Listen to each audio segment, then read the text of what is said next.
beating Greece 4-1. And then earlier today we've had the #1 women's singles players in action and the #2 men's singles action.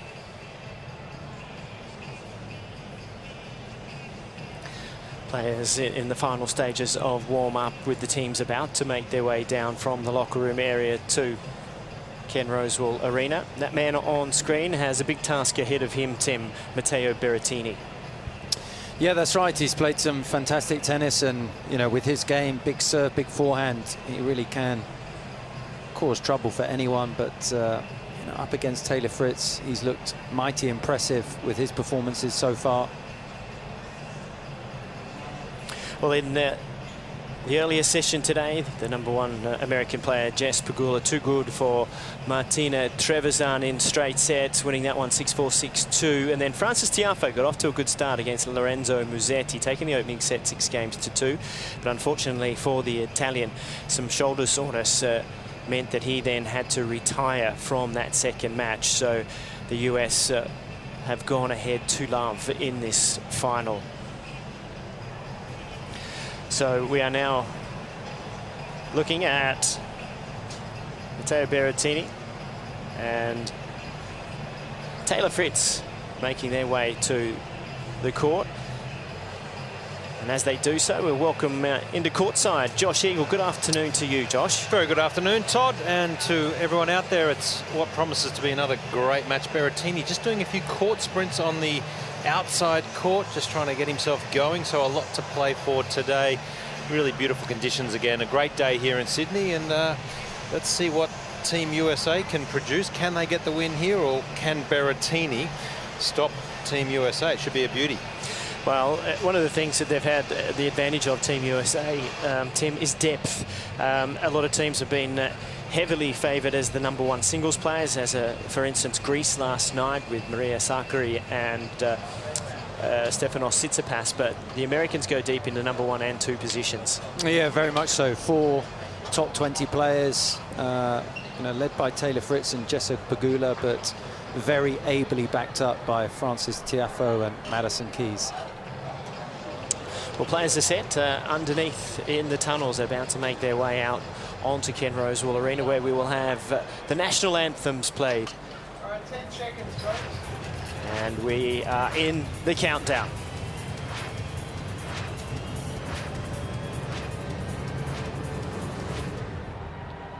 Please welcome our first team representing Italy.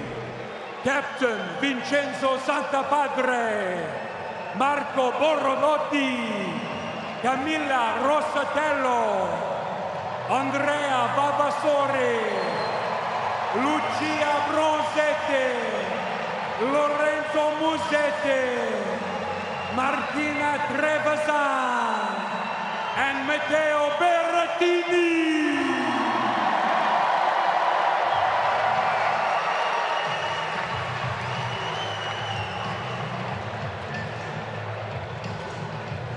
And please welcome their opponents for tonight's session.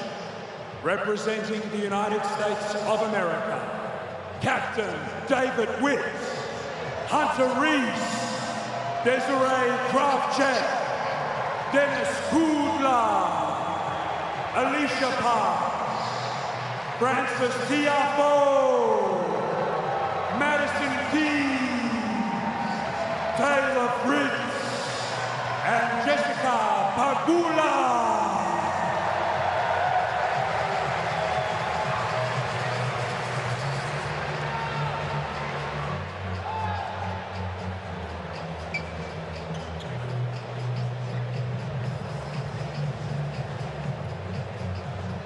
And now, if you are able, please be upstanding for the national anthems of Italy and the United States of America.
And we're about to get underway here on Ken Rosewall Arena. Players will shake hands as they did earlier this morning. Second time the anthems have been played, but once those anthems do get done, you feel the atmosphere and the tension rise immediately. And it also rose just that little bit in the commentary box when Jim Courier walked in. A good afternoon to you, Jim. I didn't feel anything change in here. The pressure goes up when you arrive. I don't think that, I mean, that's on you, Todd. We're an old team. And this is a team here in Vision, Team USA, that has gelled quite quickly, as has Team Italy. There's been a lot of good energy in the team zones on both of these squads. And I love what we learned yesterday from Madison Keys, that is part of the bonding experience for Team USA. On nights off, they've gone out and done some panic room exchanges here in Sydney, where you go and you do the exercises and try and get out as a team and work with the clues. I'm not sure if you guys have done that, but I know the women's Billie Jean King Cup team from the United States has done that historically during the weeks to try and build that camaraderie and the chemistry, and you can see it's been evident. They've just got a good vibe, and it's really translated to good energy on the court as well. And what a team they've been. They've been so strong, in the position they're in right now is one of strength against Italy. Well, this should be a fantastic encounter as Taylor Fritz makes his way to the coin toss, and we'll listen in. Gentlemen, do you have any questions in the same condition? And then picture with him and then without him. Yep. Okay, Matteo, ATP or the world? ATP, please. It's your... Can you toss it for us, please? Very good. The world. You sir? Picture, please. Fantastic. Can you come here? Well done. Thank you. Well, photos are done, and memories are about to be made here as the players start their warm-up. And when you take a look at both of their bios, there isn't very much that separates these two, just a year age in difference. Taylor Fritz, the younger, at 25 to Berrettini's 26. Taylor ranked inside the top 10 at number 9, and Matteo at 16. And when you look at their career titles, it's the Italian that is ahead in that count, 7 titles to 4. Money is about the same. Match wins, in fact, Taylor has a few more. And in terms of majors, it's the Italian that has stepped up to the plate just that little bit earlier by reaching a Wimbledon final just a couple of years ago, losing to Novak Djokovic. And then we can, I think, break down their games that little bit, because they're a very similar style player. Yeah, that's right. I mean, they're both looking to dictate play with huge first serves and, you know, getting the forehands into play. And those are major weapons for me. You know, a significant difference from the back of the court is when we look at the matchup on the backhand side. For me, Berrettini's backhand is a little bit vulnerable on the topspin. He has a good slice, whereas Taylor Fritz, I think, has a very solid two-hander. They both like to be on offense. They enjoy far less being on defense. So looking at those 1-2 punches, who can get the serve, the forehand into play and dictate the tennis, I think, is the one that has the best opportunity of coming out on top. Yeah, there's no doubt about that, Tim. 25 years of age, Taylor Fritz. Tall fellow as well, just a little shy of Berrettini's height, but ahead of him in the rankings, and he's come a long way since the last time these guys played. It's been a couple of years since they've played. Taylor Fritz has won both of their prior meetings. Not sure we can draw too many conclusions from that, given how much both of them have improved in that time period. When you look at what they do well, yeah, extremely similar. Serve, forehand, that's what's driving the results in their career. I agree with Tim, the backhand, Taylor Fritz, the two-hander, is just a little bit more aggressive, a little bit more solid and reliable than Berrettini, who has a much better slice. At the net, I probably prefer Berrettini's hands.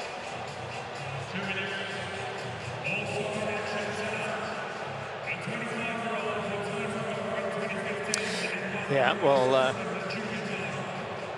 I tend to agree. I mean, well, we're not supposed to do that up here. No, we're supposed to kind of antagonize each other just that little bit. No, that's when Mac's in the booth. That's different. Totally different. But Yeah, if you were to look at the improvement over the last 2 years, then it's Taylor that's the one that has made that rise. You know, for Matteo, for me, done amazingly well on grass, which is interesting, but that's the slice backhand effect that he brings to the court. He has a better slice than what Taylor does, but I do like the way that Taylor has been hitting his backhand on this court. I think he's been, you know, quite impressive. His match against Herbert Hukach, where he won 2 tie breaks, I thought mentally he was very strong. He stayed very calm and in the right mindset when things were going a little bit against him, and it could have easily have gone the other way, but he didn't let that happen.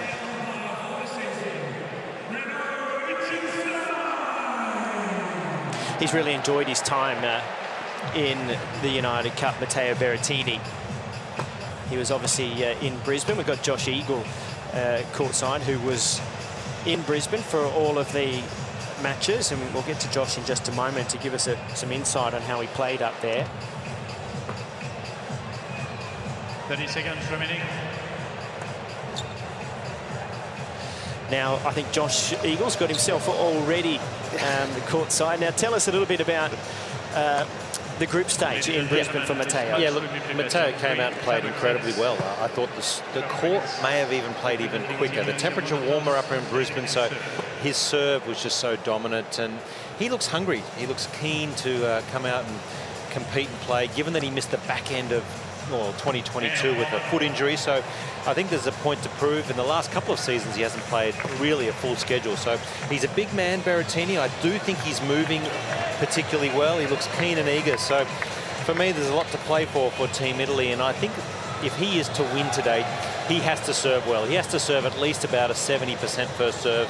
We know he can do that, but if he can execute off a 70% first serving day, he's in with a chance. Well, the crowd's still making their way into the stadium. We had some terrific crowds in the evening sessions here in Sydney, in particular last night with the match with Greece taking on Italy. Take your seats quickly, please. But here we are, it's the United States that lead 2-love in this final. And Taylor Fritz Team USA to serve. Ready? To serve. Play.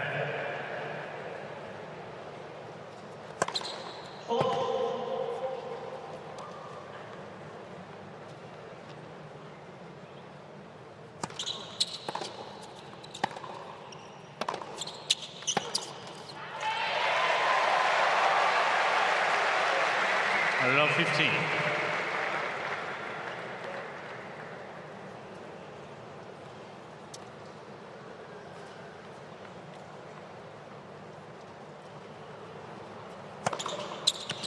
$15 all.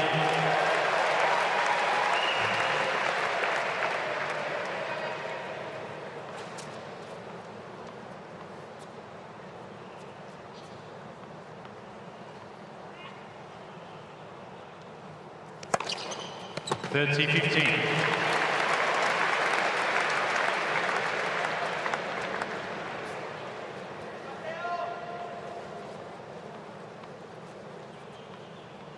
These guys are worn out from the rally so far.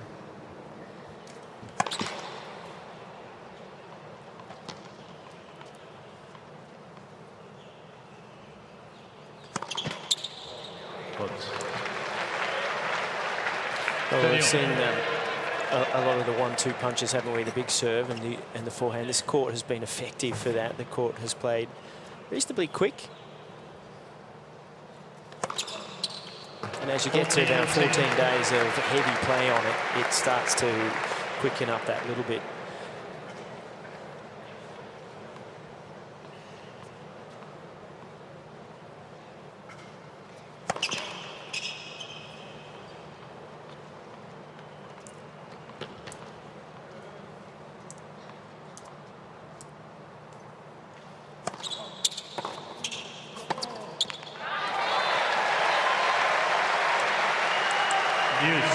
Berrettini taking advantage of the second serve there, taking it early, driving his return deep into Fritz's backhand corner, trying to get off to a fast start.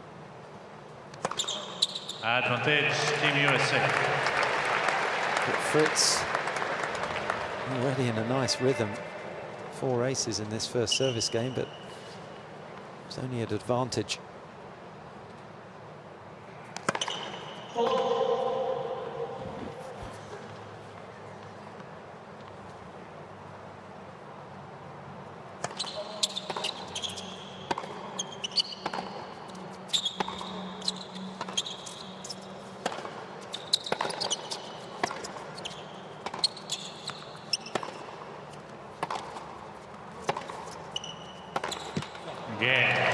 Eventual hold for Team USA. Is there any, to use the word advantage, but is there any disadvantage for Berrettini coming off a loss last night? We don't usually get to come straight back out and have another match.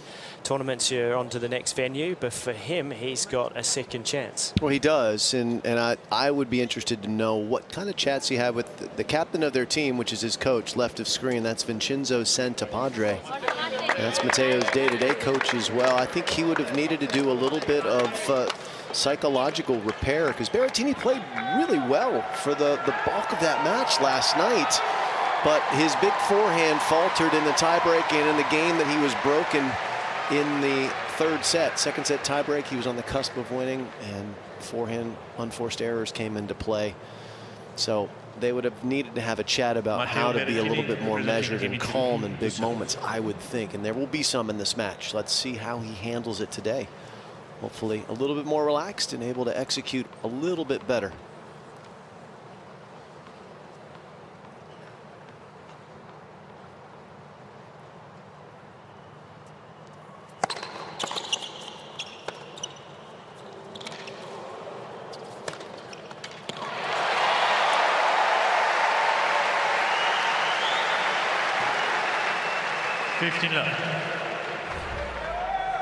Fritz was a little bit slow moving up to the ball, and once he chipped it back and retreated, gave Berrettini the opportunity of getting that big forehand into play.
Big second serve into the body that Fritz did very well to fight off.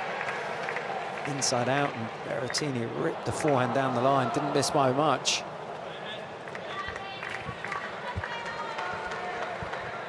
Fritz looking to continue the momentum for the Americans.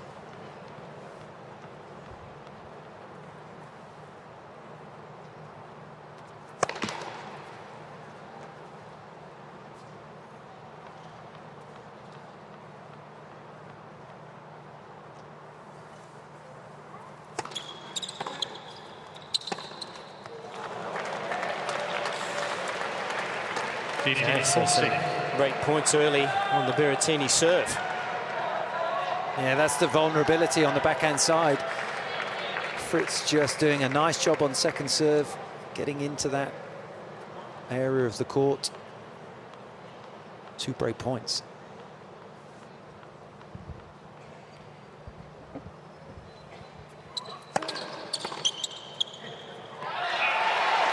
A fairly conservative first serve from Berrettini, who's been struggling to make them in this game. But normally Berrettini, he has a bomb of a first serve, but on break points he elevates it another 8 to 10 kilometers an hour. He really gets pumped up for these type of points. You have to be ready for a monster serve coming.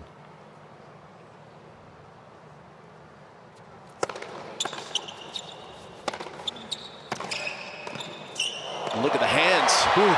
That was nice. What a combo, right? To be able to blast the forehand and the serve that big and still have the soft hands. That's a rare combination.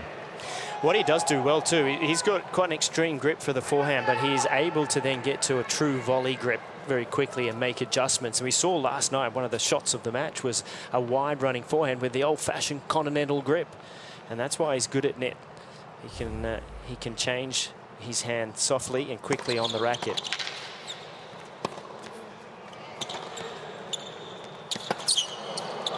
Oh.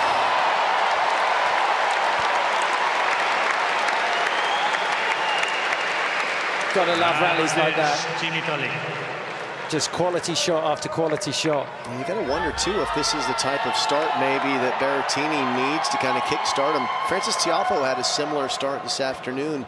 His opening service game down love 40, clawed his way back into it, and then really hit another gear.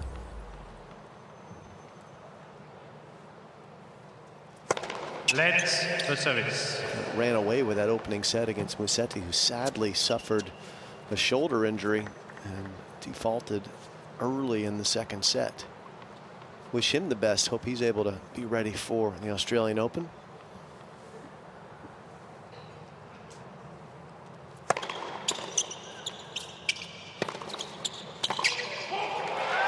So that was important, wasn't it? It does get the hold from 15-40 down to level. 1 game over.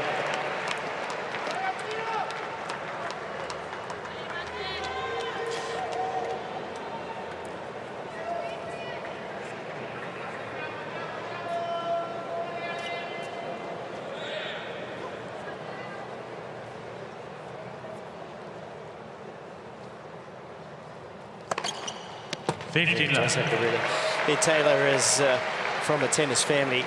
He basically picked up a racket from the age of 2, and his parents both played. His dad, Guy, a tennis coach. His mum, Kathy, a former top 10 player on the WTA Tour.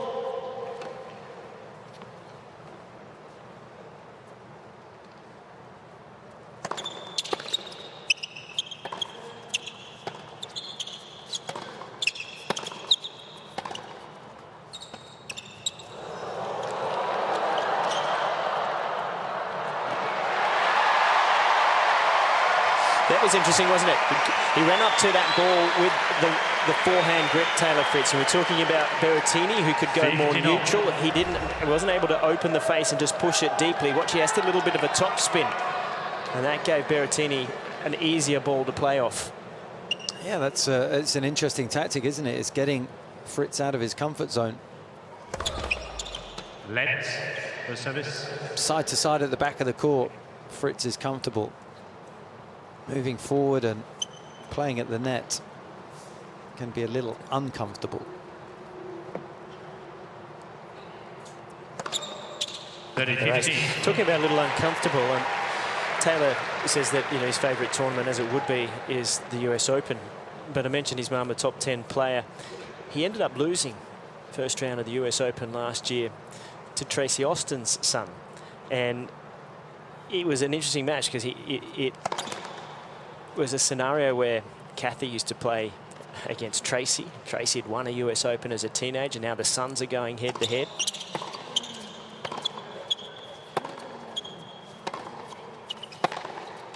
And Taylor was such a heavy favourite, and he got done. 40-15. That's where you've got to learn to play in front of the expectations at home. A little bit like what Nick Kyrgios is going to have to deal with next week.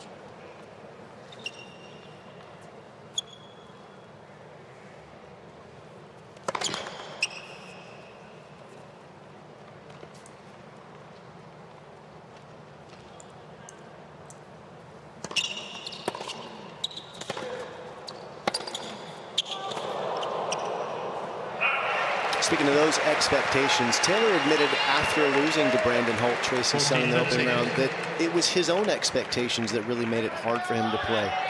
He really thought he had a chance to win. A lot of players did when Novak was not allowed into the United States, and he applied a lot more pressure and probably learned a lot from that.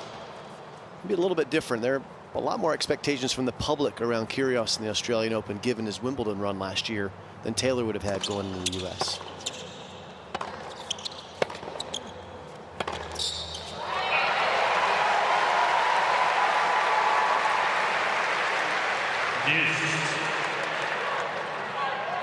It's part of that progression, isn't it, of being able to be put in different scenarios and man learn in to deal between with us here knows a thing or two about expectations in his home slam, I think it's fair to say. Handled them incredibly well. It was a bit like a Clark Kent Advantage to Team him, wasn't USA. he? You can put the Superman suit on and deflect all of that media attention that would come his way. Control the controllables. That's preparation and performance.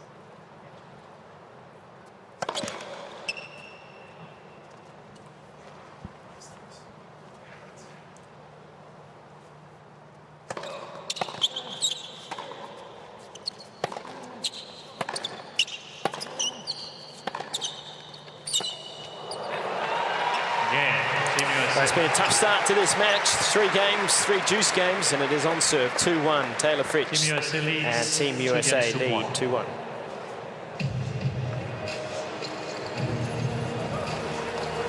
Well, there has been a lot of spare time in Sydney during this United Cup with day session, night session. We did get the travel day on Thursday off, and it gave some of us a chance to get out and about in Sydney. I didn't take this trip, but I will be next time. In fact, I think Jim Courier did. I did.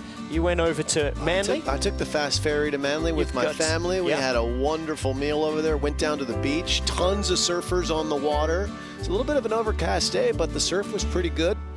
Fantastic scenes down there. We had a great time. It's super close and convenient to the CDB, that Circular Quay ferry. It gets you right out there and back. Beautiful spot. Tried to see Wally Masur. He wouldn't let me in. I knocked on his door, said no thanks, don't need any postage for the courier. He's a little bit like that, Wally. Yeah. If it suits him, it's fine.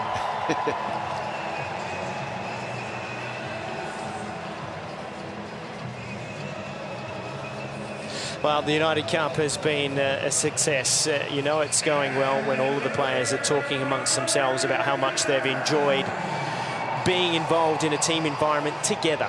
And it has been really cool to watch how much they've learned from each other, and look forward to how it continues to grow and to improve. But at the moment, it is Team USA that are in the box seat, leading 2 matches to 0 in this final. Matteo Berrettini trying to get a point on the board for Take your Italy. seats quickly, please, ladies and gentlemen. Thank you. Any seats for now. Thank you for your hand.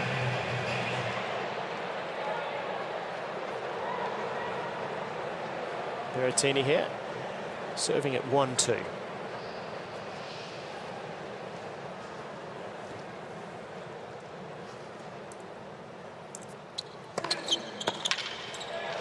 love.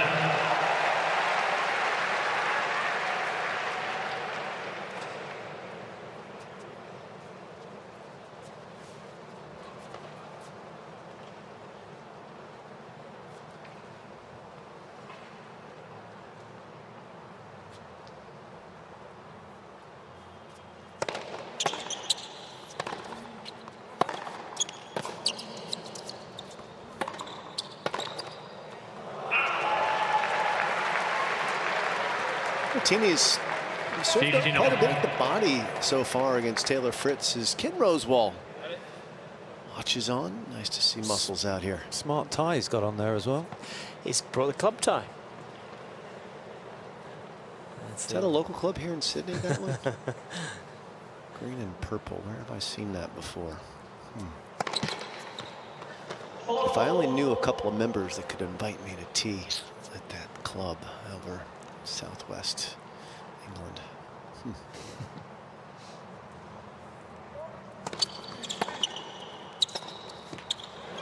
A pretty funny one when Federer tried to get into Wimbledon to have tea unannounced a couple of months ago. That was a scene, huh? Not difficult. If you bring your membership card, you'll get in straight away. Apparently he forgot his. He did. Had to talk his way in. He did. Did well. First gate, gate 5 failed. Went round the other side, gate 13. Fortunately, somebody recognized him.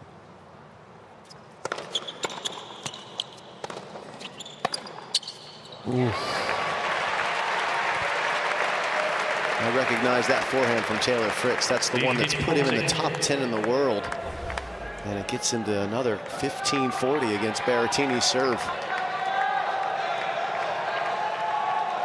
He had to escape the same scoreline in his opening service game, Matteo.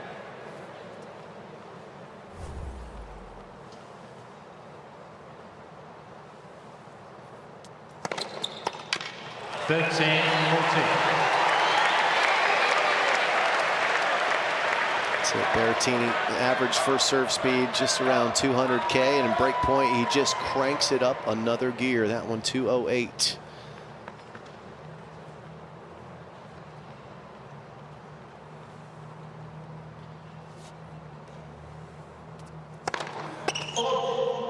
And that's not always the case. There are some players who get more conservative on break point. They want to make their first serve, but Berrettini wants to finish with it.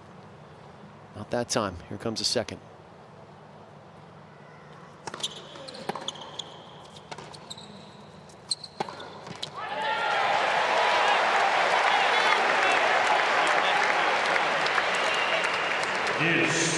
Berrettini kept the slice backhand deep, but Fritz will be very disappointed. Missing that forehand, he'd established himself in the rally.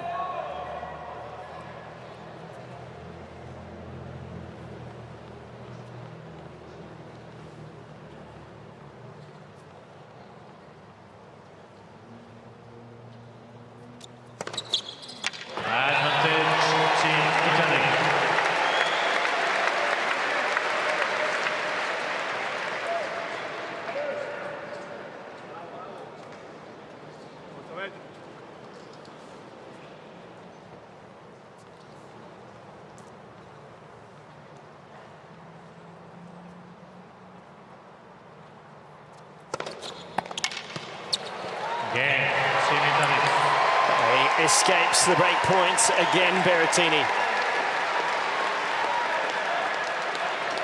2-game solve. Josh, we were talking a little bit about court speed, and maybe he can give us an update on conditions, because it's been a much better weather day here in Sydney today. Yeah, definitely noticeable, because there is so much warmth in and heat in the court as opposed to the last couple of days. Yeah, it's definitely quicker, and the ball is zipping off the court. These guys, of course, serve huge, so it does seem quick out here. And I've got to say, Todd, you've called it. The crowd is so loud here. A big Italian contingent. They're urging on their man Berrettini to keep them in the tie.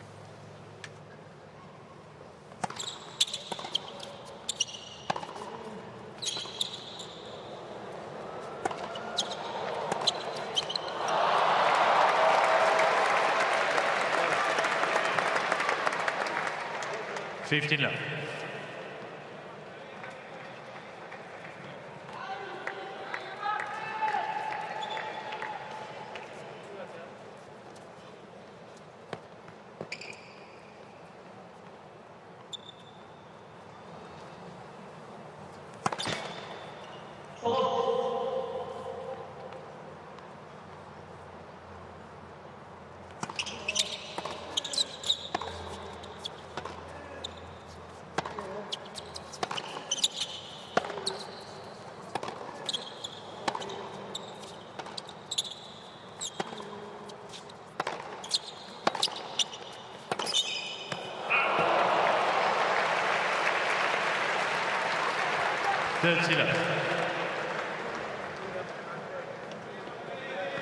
It's caught a fish this big. No, I just missed it by that much, he said. What do we think about Berrettini utilizing the slice backhand if he gets involved in a backhand-to-backhand exchange with Fritz? Good idea? I like it. I wouldn't like to see him going topspin to topspin cross-court backhand. So, you know, if he can hit a good slice, maybe get round and try and get his forehand into play.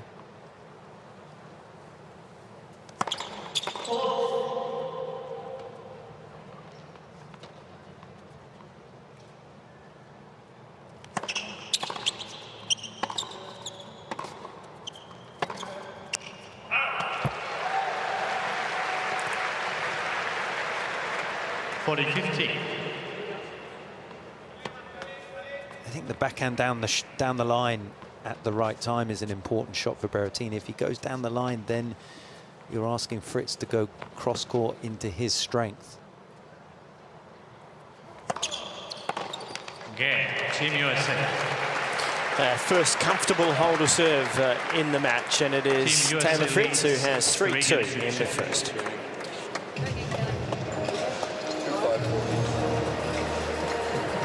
happy with the return. Like, I just wanted to get it to his backhand.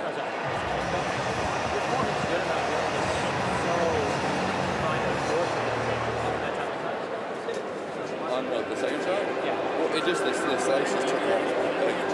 Like, the other 2 times I played him, his slice is like, checked. It's like, yeah. It's what's this? I never, yeah. I'm used to it like checkers. So then it's so much easier to like control and put it to the backhand. This is skinning a bit more free, so it's not as easy. I'll get used to it. The important one though is that one, the backhand.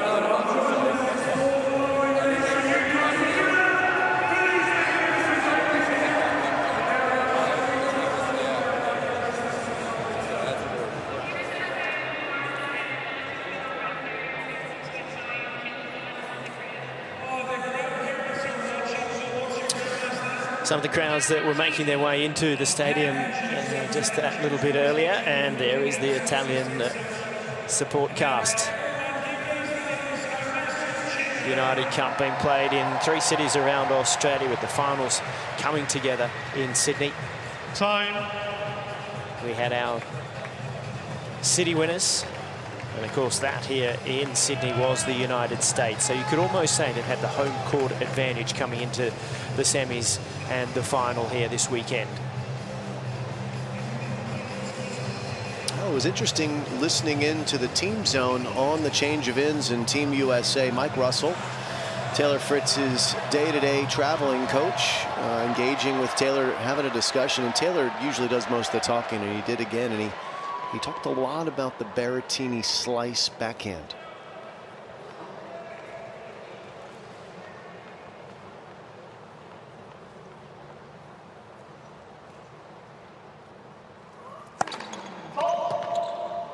He talked a lot about how it seemed to be bothering him in a different way than the last couple times they'd played.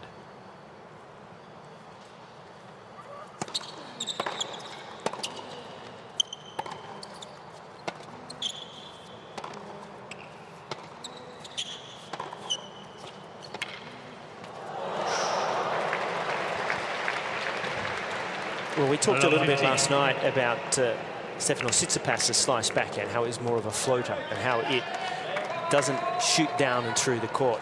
Berrettini's ball does stay low, and it almost bites in and then gets into the shin, and that makes it difficult for Fritz. He likes the ball to sort of prop a little bit where he can lean and take a full swing at it. In here, he's got to abbreviate, get up the back of the ball quickly, and that causes him to come off the length, which then sets up the big forehand for Berrettini. Yeah, that's right. I mean, Josh was talking about the conditions courtside. This court is a little bit slicker. The ball is skidding through with a good slice backhand. And in the past, Fritz was talking about how the ball has checked when he's played Berrettini. It's sat up a little bit, so something to look out for.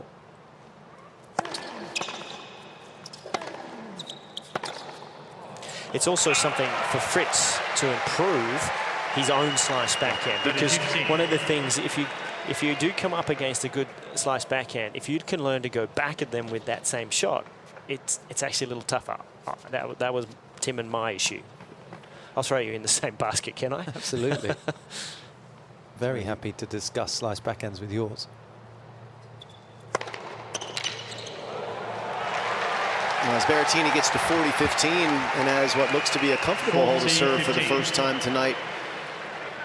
What's a fact is that Taylor Fritz resists hitting the slice more than any player in the top 50. Yeah. He is fully committed to his two-hander and very rarely hits a slice backhand, less than anyone else at the elite level in men's tennis. So there's room for him to improve that shot, that's for sure.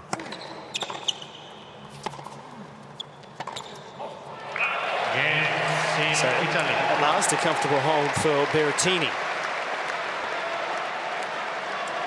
Sometimes you have to explain to the player why they need to do it, because I get the feeling that Taylor might think that that's a tentative shot or a negative shot. It's actually got to explain, you need to add to your repertoire, because it can be offensive.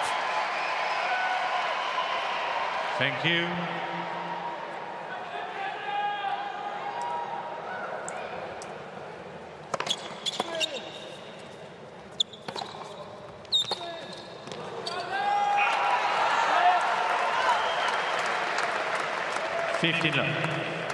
It's certainly interesting to note that Fritz is a little concerned about going into the backhand of Berrettini, because that slice backhand is skidding and staying low and making it harder for him to play offense off of. Because going into the forehand's not much of an option against Matteo unless you're going there putting him on the run.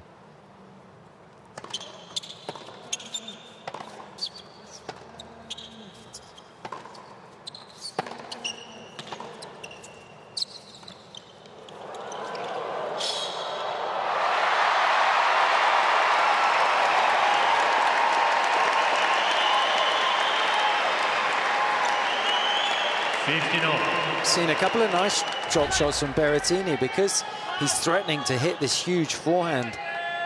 You feel like your opponent is going to back up a little bit. That opens up the forecourt.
Game Team USA. And we still remain on serve now, things settling. And it's Taylor Fritz, 4-3 in the open. Games to 3.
Taylor Fritz been once again discussing ways to break down his opponent here with his coach Mike Russell on the right, David Witt, the captain, on the left. He's the personal coach of Jess Pegula, who's had a brilliant tournament. Time. And we've got the wave going around Ken Rosewall Arena now. Haven't seen a wave for a while. Yeah, good energy in here. United Cup bringing out some passion. The Greek fans were great last night supporting Tsitsipas against Berrettini. And a lot of Italian fans in the building tonight too, hoping to see a comeback. Thank you. Berrettini serving with new tennis balls here. 3-4 opening set, match 3 in the finals.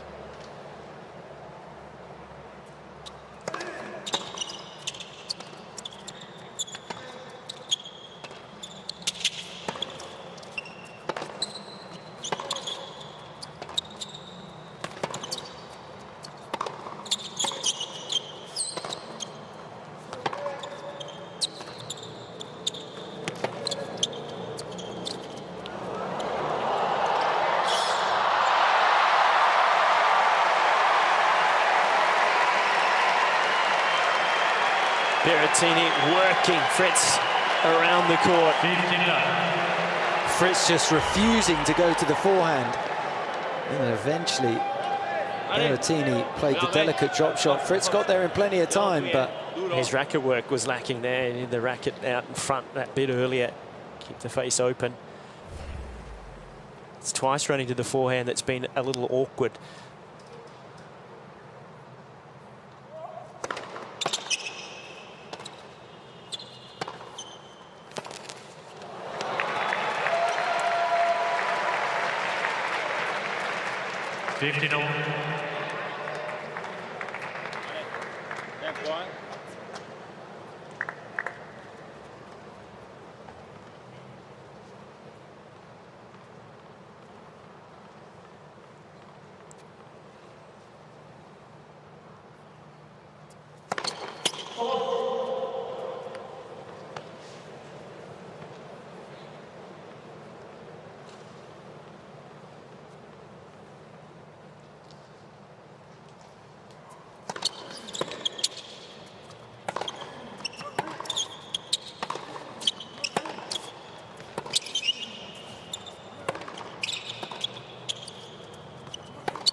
Some scrambling from Berrettini to hang in there as Fritz was looking to assert himself with his forehand in this rally and just pulled that inside-in forehand into the alley.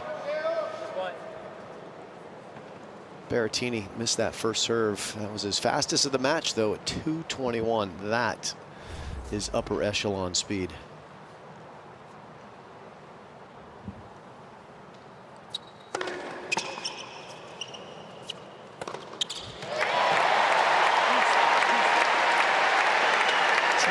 Directional serving, I think, too, from Berrettini, because he's going a lot into the body of Fritz, which after that you got to be worried about protecting your body. It's going to be harder to lunge for the corners, eh, Tim? And you look at Fritz as a returner. You know, he's long arms, he's good on the stretch, but sometimes getting out the way is not so easy.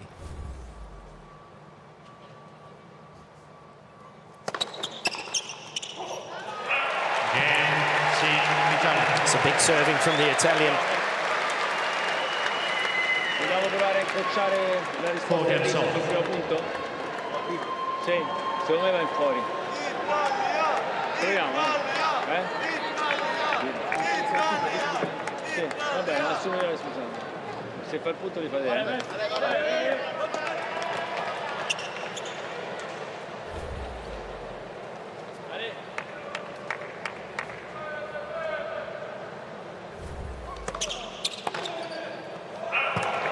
15 left.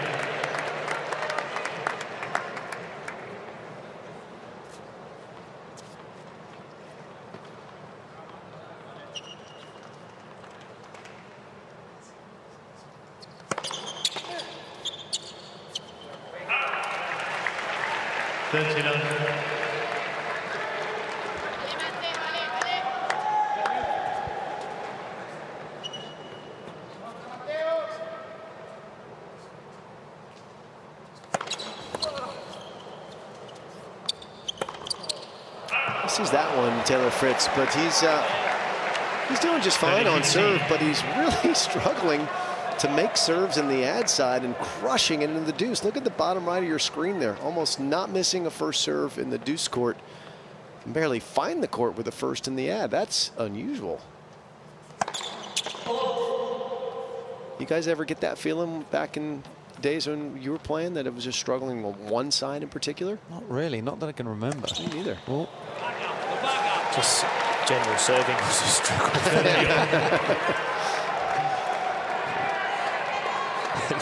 And I'm not joking.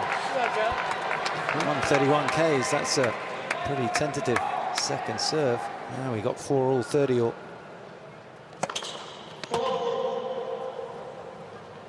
131, does he go back to a standard sort of 145, 155? He should.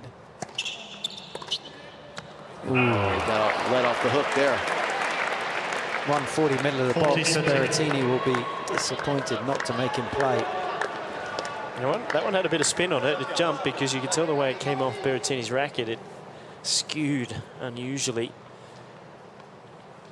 It's very generous of you, Tom.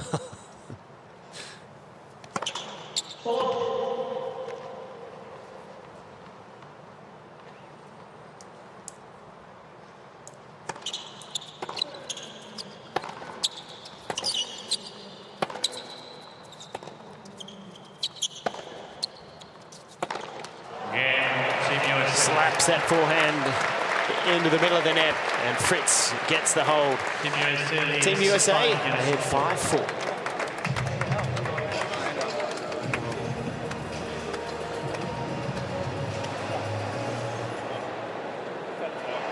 Pretty impressed with the first point he played in this one.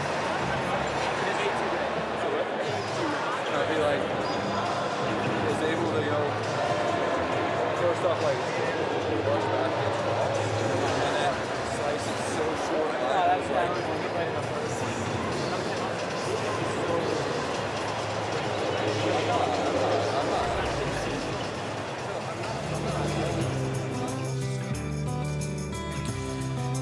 Well, if you get into Sydney, we have such a rich Indigenous history, and you can go experience some of that culture right here in the middle of Sydney by visiting the First Australians Gallery, where you can trace the ancient footsteps of the traditional owners of the land. And once you've done that, you can head down to the famous beaches, perhaps like Manly that we saw a little bit ago, or even over then to Bondi. And if surfing's not your thing, take the ferry over to Taronga Zoo. There's so much to do here in the city that I was born and bred in. I'm not here anymore.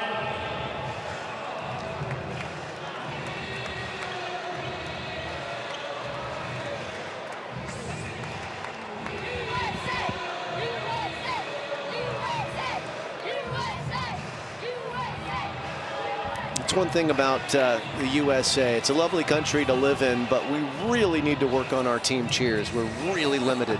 Yes, mate, you don't have the oi, oi, oi at least. Anything would be better than just simply chanting the 3 letters that represent your country. It's just super boring. We've got to be more creative than that. We got Hollywood, for goodness sakes. Get Ron Howard on it. Get someone. Spielberg, somebody. Heck, Jay-Z can come up with something for us. Let's go.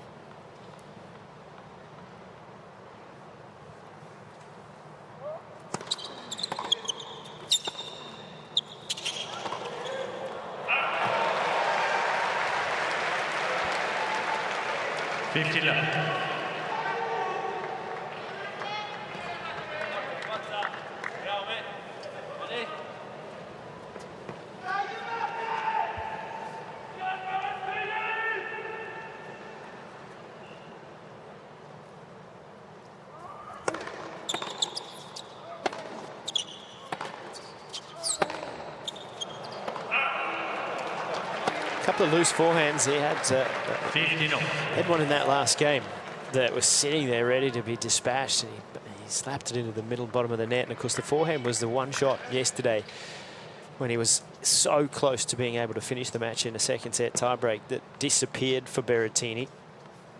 And when that shot goes, then the confidence will go.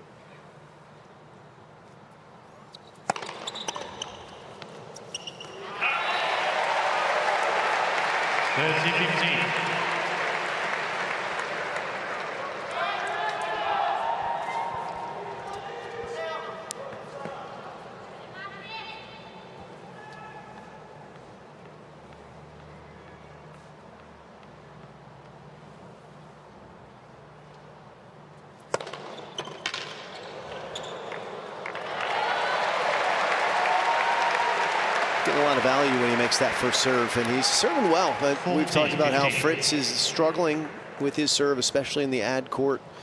No problem for Berrettini, serving over 70% first serves in play with plenty of pace. That's really been keeping him in it so far in his service games, because the baseline exchange is not favoring him.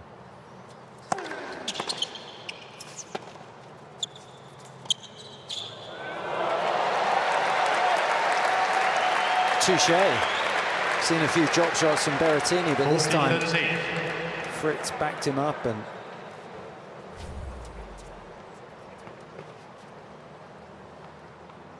very nice execution.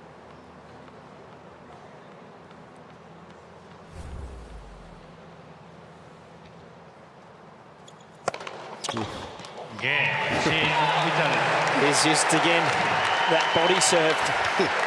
Get that man a chest protector, some sort of padding.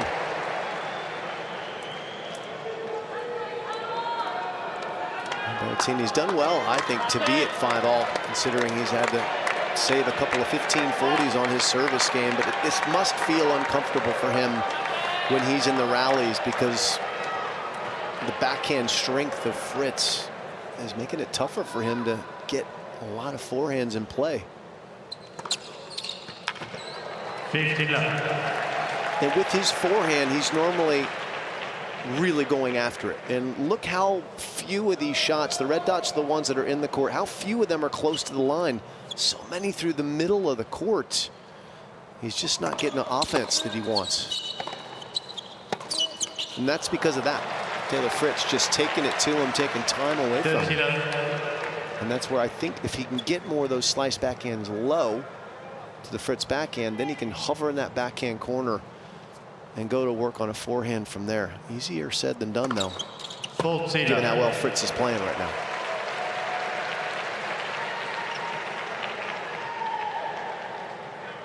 It's the beauty of having that big serve, isn't it, though, that Berrettini's been able to keep himself involved in this first set. Yeah, Team USA. Yes, serve well. That's 9 aces for Taylor Fritz as we change ends, and Matteo Berrettini is going to have to try to take this to a tiebreak. 6-5.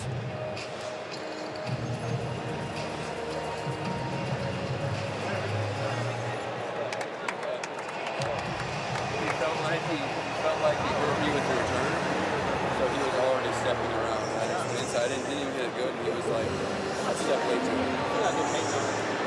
Yeah, but he's just stepped late. Like, every time he thinks he hurts me with the ball, he expects me to play defensively badly, and he steps around. So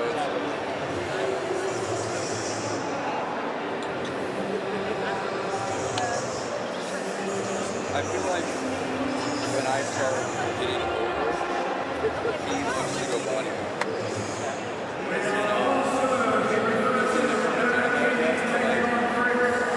I do think on the net side, it feels better because I can be farther back. So the second ball is much easier to play. When I'm like chipping, I stand closer. So the second ball is like. Well, a lot of discussion in that change of ends from Taylor Fritz, saying when he expects me to be defensive, I'm not going to be that. I'm just going to keep being offensive with the backhand. And Josh, at courtside, you've been able to have that bird's eye view of what they've been delivering in that department. Yeah, very noticeable. Team USA bench is, it's interesting because a player-coach relationship you do not get to communicate or ever throughout the course of the week in, week out rigors of the tour. So this is great to see Mike Russell managing his player here, but definitely noticeable a fair bit of tension in Team USA. A lot to play for. If they win this, of course, they win the United Cup. So things just tightening up as you would expect, and Team USA looking pretty good.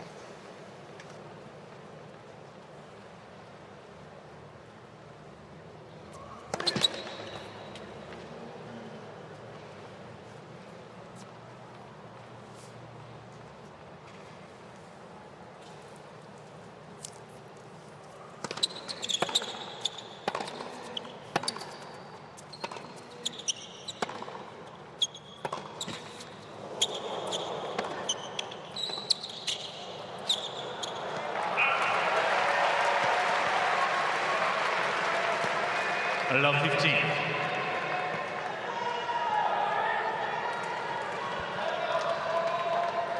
And he has been under a lot of pressure, Berrettini. He saved those 4 break points in 2 service games, been down love 15 a couple of times.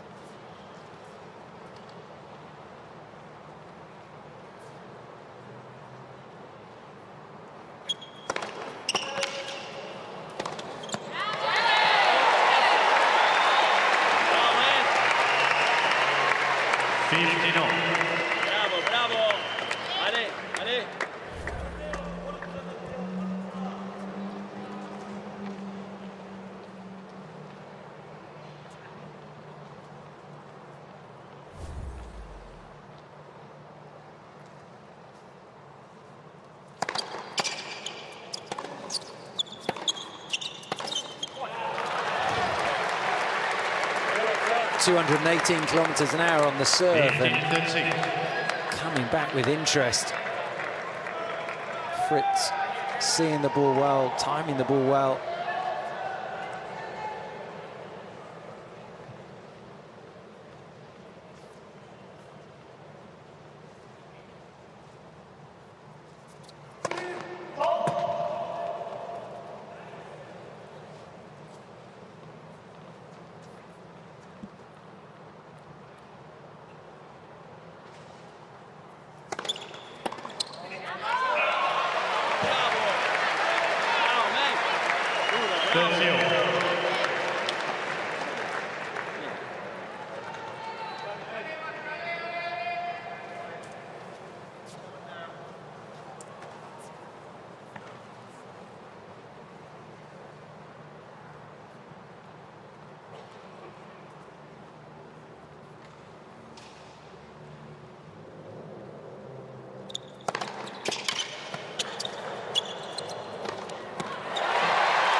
He had to get that away then, didn't he? He got himself into position in the court, but if Fritz got any racket on that, it was a wide open opportunity. You can see that racket head speed that he can generate to deliver that power.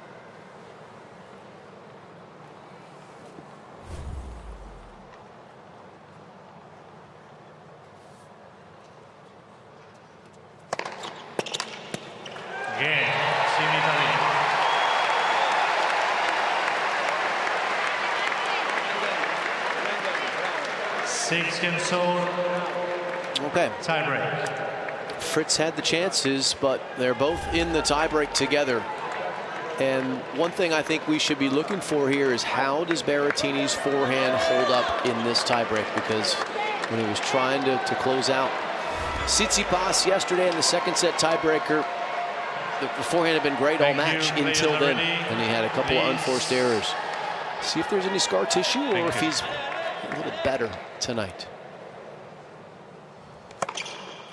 1-0. Team USA. Fritz was rock solid in 2 tiebreaks against Hubert Hurkacz in their semifinal match. So he's got good feelings about tiebreakers to Taylor.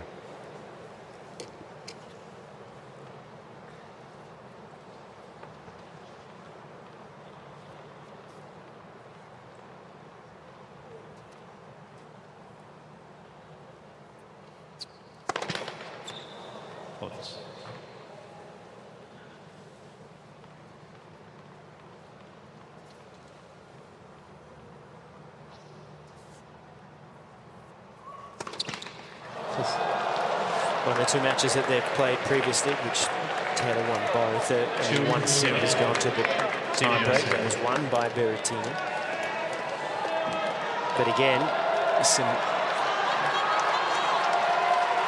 tentative moments with the double fault.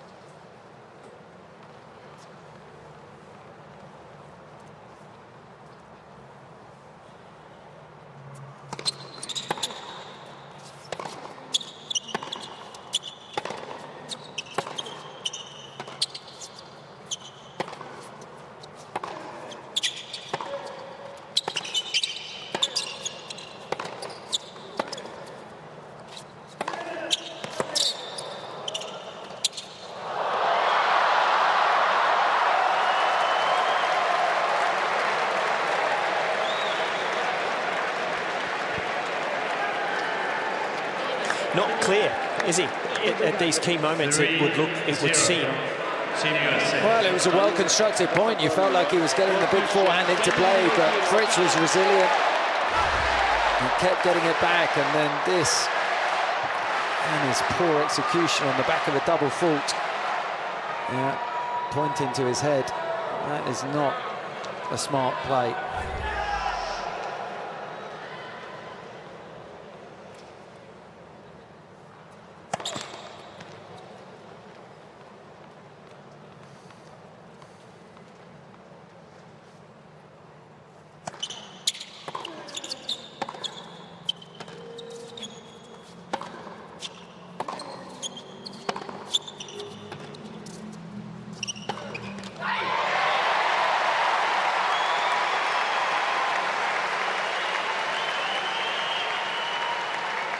3-1. After Team USA. no breaks to serve in the opening set, 4 mini breaks. 3 mini breaks in the first 4 points here. Fritz not able to handle the depth on that slice. Eaten alive by it.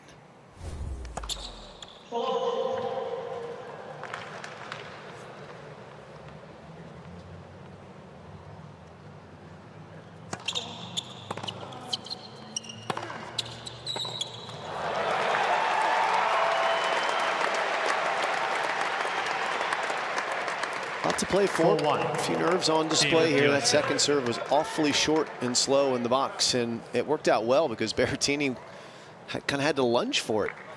Wasn't expecting that one. Berrettini up against it now, serving 1-4.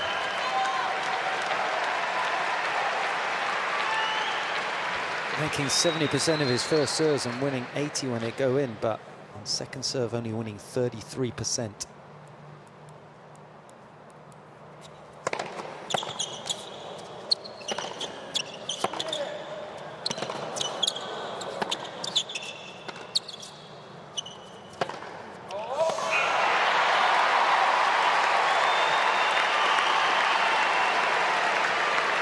Players will change ends after the first 6 points.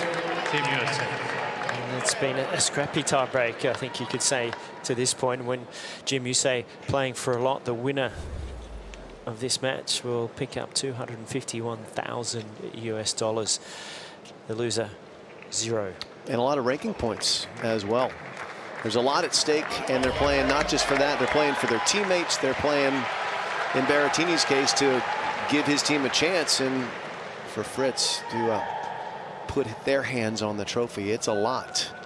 How do you get inside of yourself here and get into the silo and just hit the right shot at the right time and not think about all that? That's the players' jobs. Keep things simple if you can.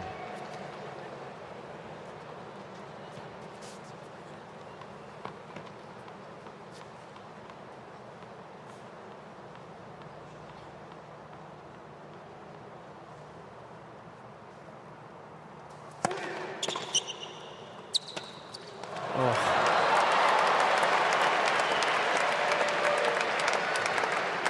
5-2. Team USA. Scrappiness continues. That's a weak, cheap point given up by Berrettini.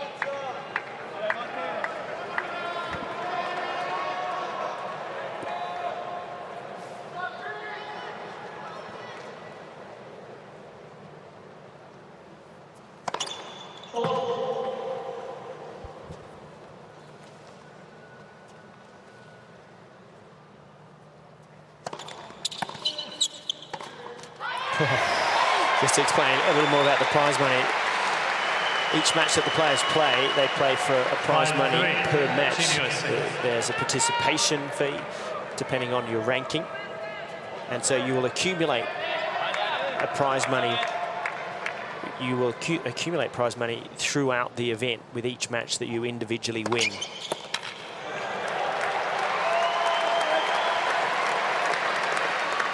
And each team member of the winning team will pick up an extra $25,000.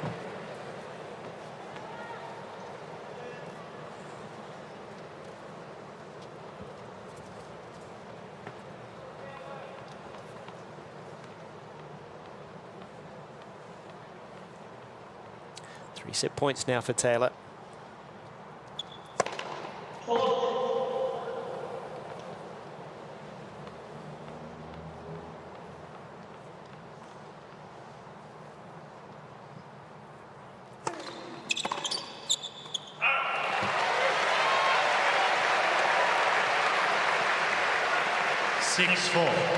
Team USA.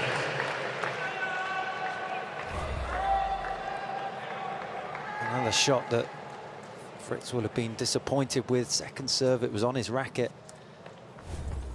Got to make your opponent play.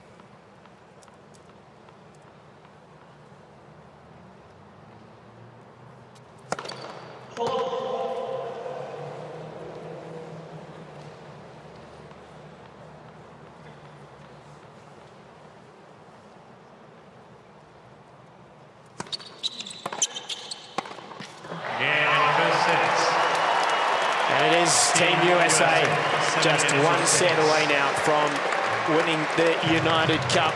Taylor Fritz takes the opener here, 7 games to 6 in just under an hour.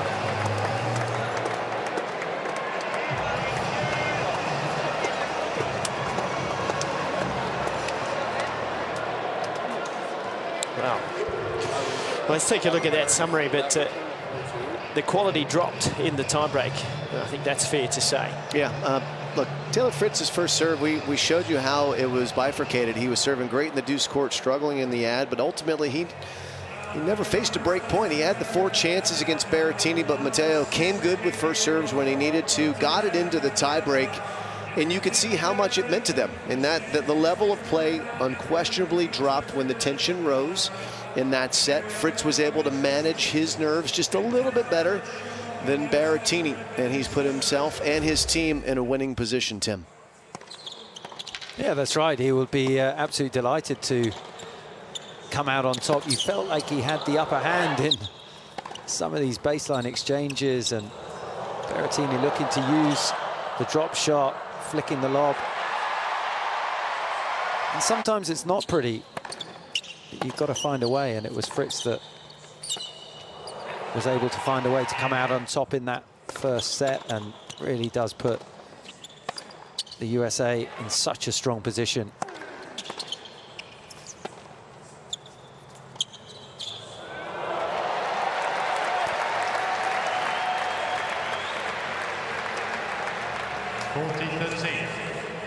Well, that's a look of confidence from Taylor Fritz as he takes the opening set against Matteo Berrettini in the tiebreak.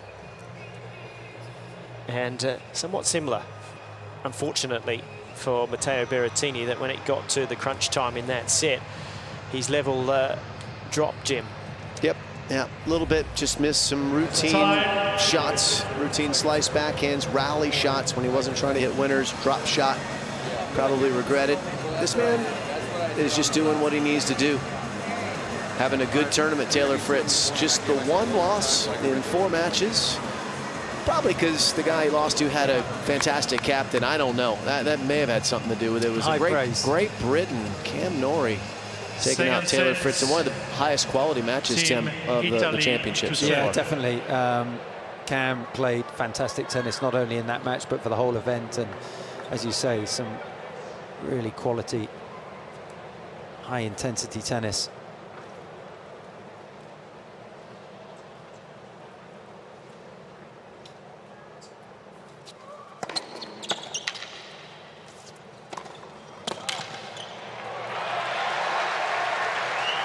Well, you certainly won the most jovial captain of the United Cup, Tim. It's like you were comedic. You brought well, so I don't many. know about that. It was a lot of fun. We had a great team to work with, and I think a lot of our viewers finally got to see the Tim Henman that we knew off the court.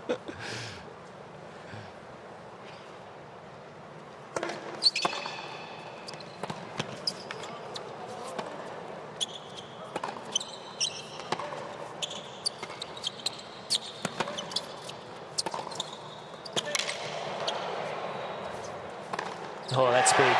And when I say we knew, I mean, I'm talking about back in your playing days, because your persona as a player was a little different to the persona off the court that we now get to see. What are you trying to say? I was boring. Can you help me, Jim? You weren't always mic'd up the way you were in the team room. That's right. Yeah, no, it added the team zone, I should say. Look, it was. I had a great team to work with, and I thoroughly enjoyed it. And with a few microphones around, you were able to hear how much we enjoyed it.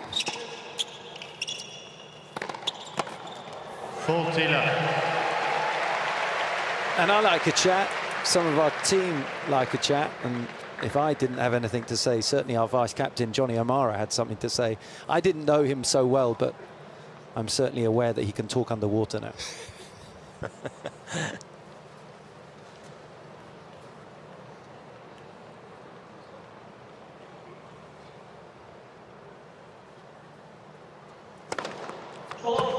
Tim's phone blowing up in 3, 2, 1, go.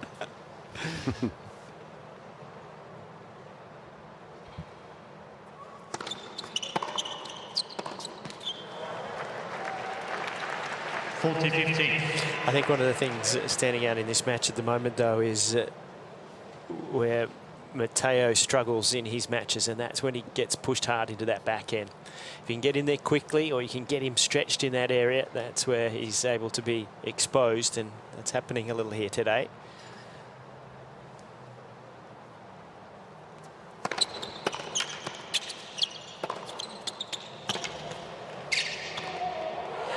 But he gets a solid hold of serve to start set number 2. First game, second sets. Berrettini in with the chat here. No, noi ti vogliamo bene. Noi ti vogliamo bene. Grazie. Ascolta un po' di noi. Meno analisi, più incocciato, più libertà di risposta. Vai, proviamo. Se la prendi, vai. Vai, vai. Forza dopo, dai, dai. He's one of those guys that at his best, when he is controlling play, there's not much you can do to stop him. Taylor Fritz does have that combination of balanced attack in the baseline that can help neutralize some of the offense coming off the racket of Berrettini. And it's funny because Berrettini in many ways is a model for what Taylor Fritz has become, someone who is really laser focused on using his forehand to dominate. That's what Fritz has added in the last year and a half with your former coach Paul Annacone very much involved, Tim. He works alongside Mike Russell, and they've been the architects of the success for Taylor to be more thoroughly offensive on that forehand wing. Much more Mike Russell, I think. You think? Yeah. Paul's mailing it in? I'm just looking to get more abuse.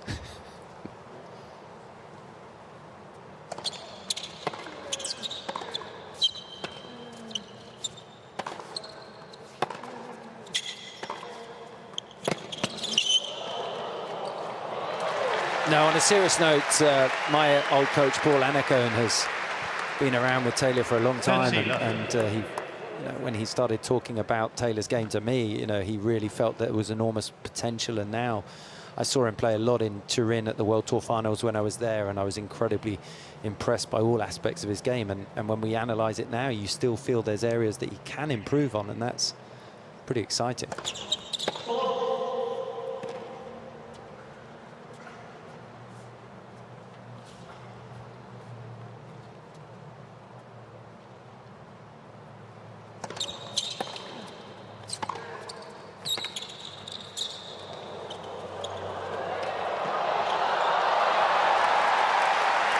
That's beautifully done there at the net. And that's probably one of the areas that Fritz can improve, is the hands up at the net.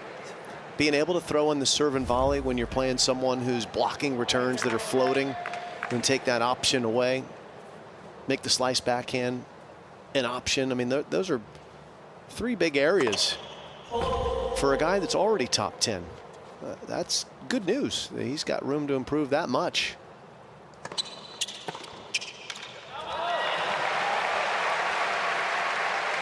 And we've seen, you know, Taylor's, what, 25 years old. We've seen players like Stan Wawrinka flip their careers on their head, much older than Taylor, improving elements of their game and becoming major champions. It's doable.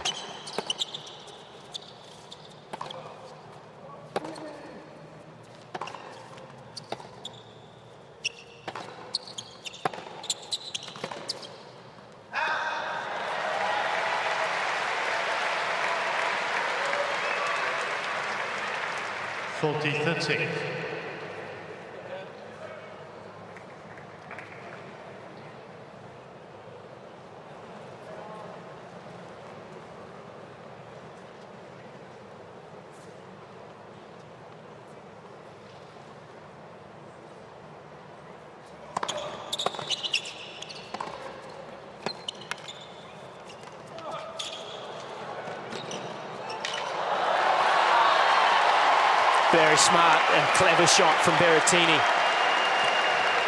There's certainly a difference between the two when they're moving forward and what their racket work is like. So as I was trying to explain before with Taylor, when he comes forward on the forehand, the racket's still lurking behind him. But watch Berrettini here, the racket's out in front.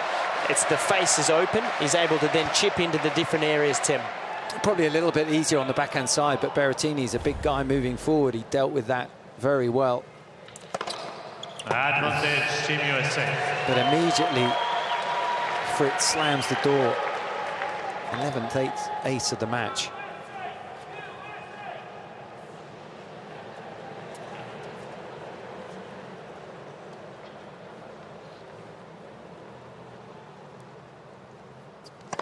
Let's first service.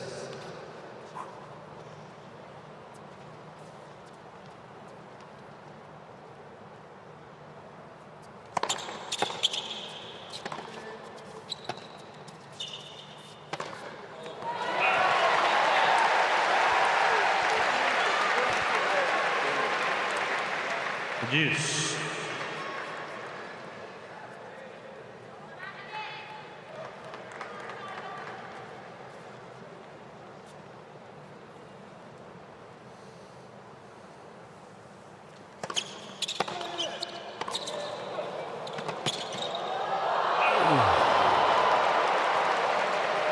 Advantage, Team USA. Such a clean backhand from Taylor Fritz. That was a good return from Berrettini, but he was desperate not to have to hit a shot on the run like that. And Fritz, one time that return, got him moving. Not able to curl that slice in. Again, Team USA. Yeah, another ace. You can make that a dozen now. One game all.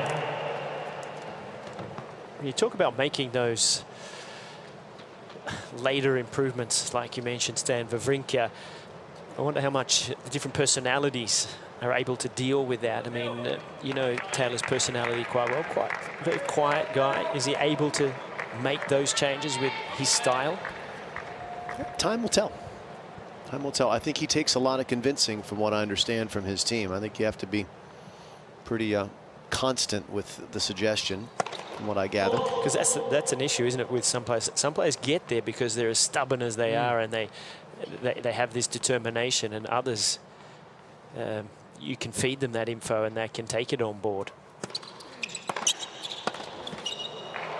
Yeah, because an obvious response would be, well, I'm not doing badly. 15. You know, his game has been moving in the right direction.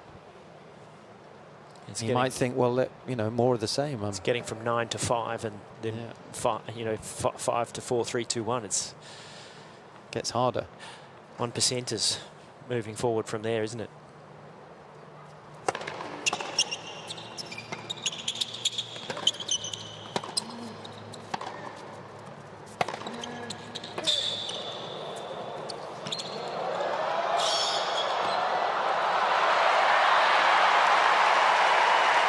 Lovely hands from Berrettini there. And an important point, avoids going down, love 30. 15. And I think an important opportunity potentially for coaches is when your players actually kind of come up against a tough match, you know, a tough situation. They get pushed back from their goals. That's maybe the opportunity then to say, you know, if we just add this, these two things, next time you'll be ready to take advantage of that. Quarterfinal against Rafa at Wimbledon last year, for example, where you're in with the chance and you just didn't quite get it. You know, but coaching is as much about psychology and timing as it is the X's and the O's. It's complicated business.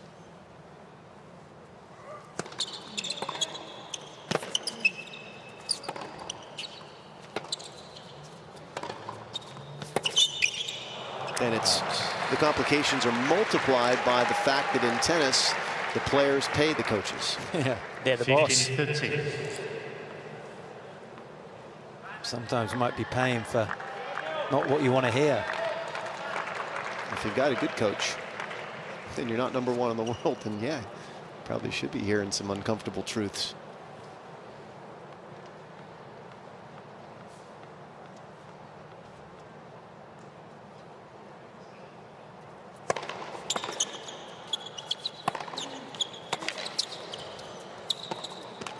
Oh, what a great bit of defense off the forehand. that's the area to attack against Fritz, you know, to make him move to his forehand. But as you say, such a clever slice forehand to get this back into the backhand side of Berrettini. Got the unforced error. Another 15-40 opportunity for Fritz to get this break in the second set.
Berrettini's not won many points on second serve tonight. That was massive, and that was a big mistake by Fritz. You feel he should have gone into the backhand earlier? No, big time. A lot of shots to the forehand, didn't he?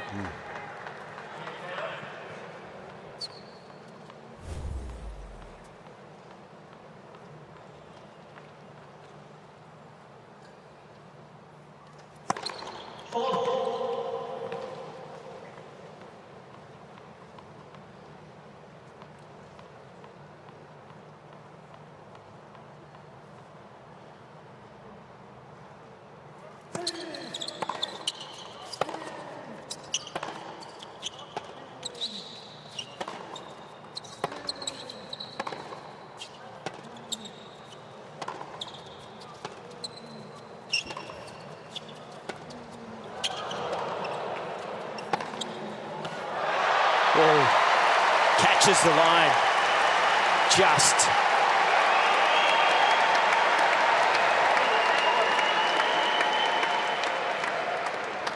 He was knifing a couple of those backhands, keeping them so low.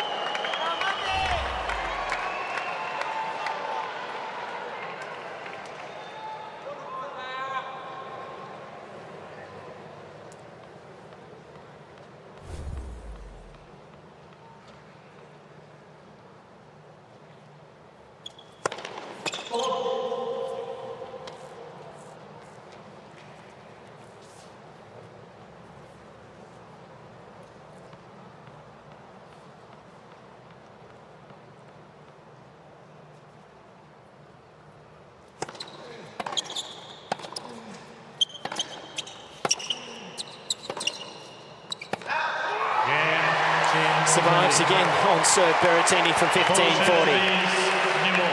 He's hanging in, but it's Team USA who took the first. It's 2-1 on serve in the second. 2-1.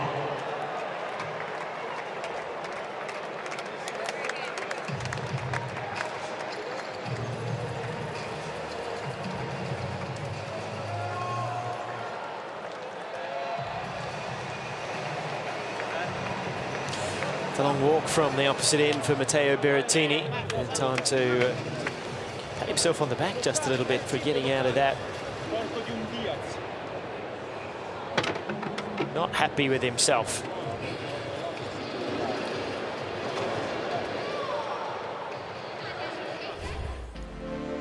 Well, while he contemplates what he needs to do, we can dream of a weekend away, perhaps up to the Hunter Valley, where we can sample some of Australia's finest wine.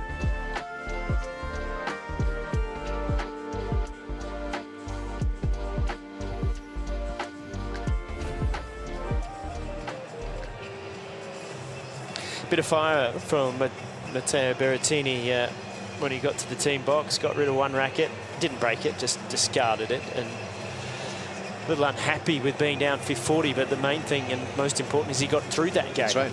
I hate to see what he'd feel like had he gotten broken there. But he knows he can play better, and that's the good news for him, is he's hanging around, and he has not dropped his serve yet. Saved all 6 breakpoint chances that Fritz has had. And at some point, does that start to bother Fritz? Oftentimes, players do get a little despondent when they can't convert break points, and it impacts their own service games. Not yet happened to Taylor Fritz. Nice to see the sun shining over Ken Rosewall Arena. It's been rainy a lot through the course of the United Cup, but thankfully, the roof has kept us nice and dry, and play underway non-stop all tournament long.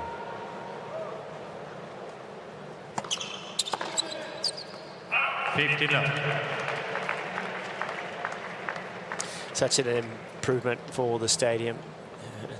We often had difficult times here with the weather at the Sydney International. So a big thank you to the state government for stepping up and helping put the roof here.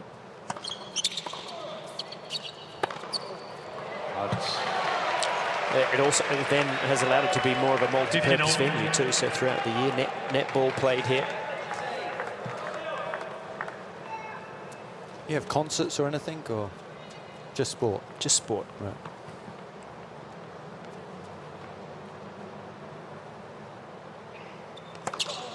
The concerts you just Kudos Bank Arena, just go up down the the road just a little bit in Sydney Olympic Park. Yeah, you've got Kudos Arena. You've got a whole host of venues within walking distance here.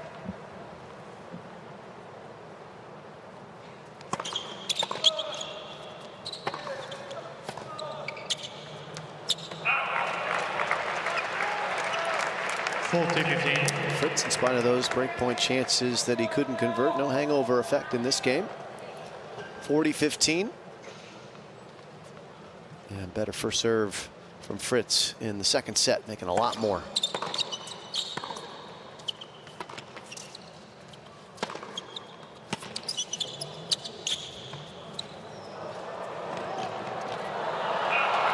Again, Team USA. 2 games off.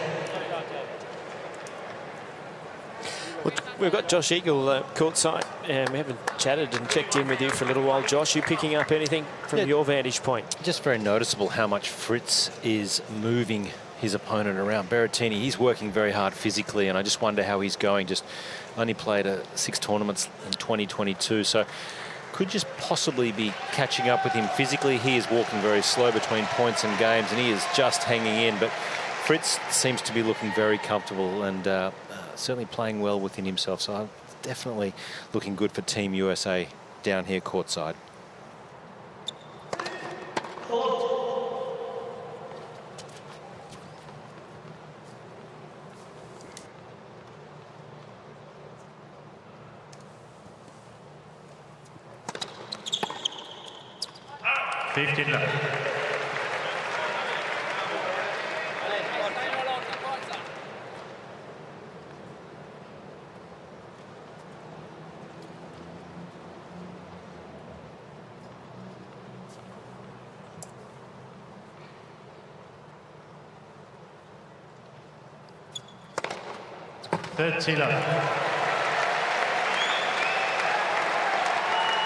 Normally see more aces from Berrettini at this point of a match. That's just the second compared to what Taylor Fritz has been doing with 13.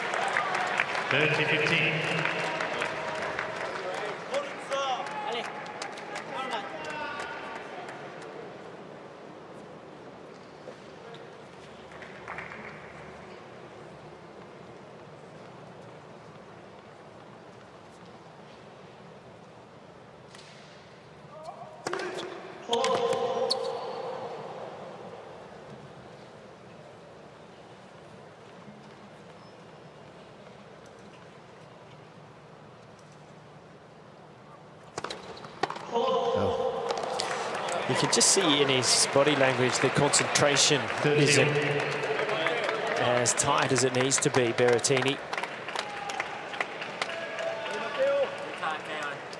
How many times can he escape the pressure of Taylor Fritz? 30 all here.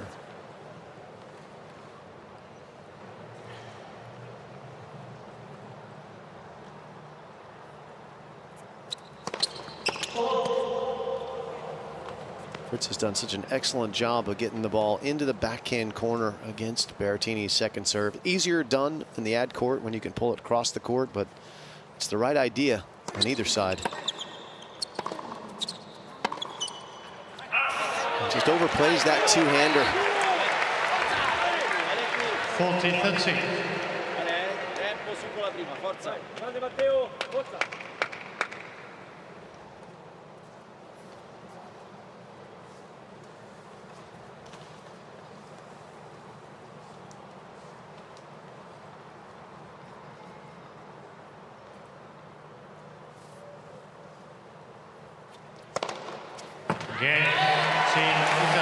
Finds his third ace to close out the game and stay ahead in this set by 3 games to 2. 3 games to 2.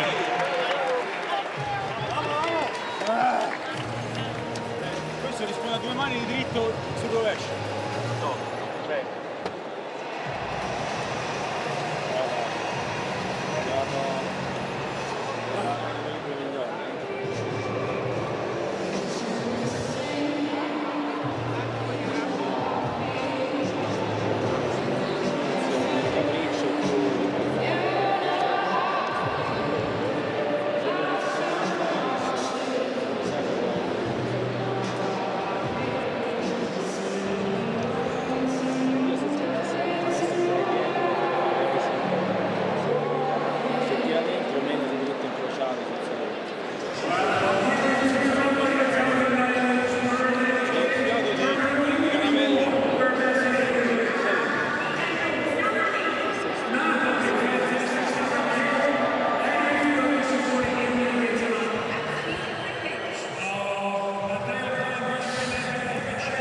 Well, the atmosphere has been big throughout the tournament here at Ken Rosewall Arena.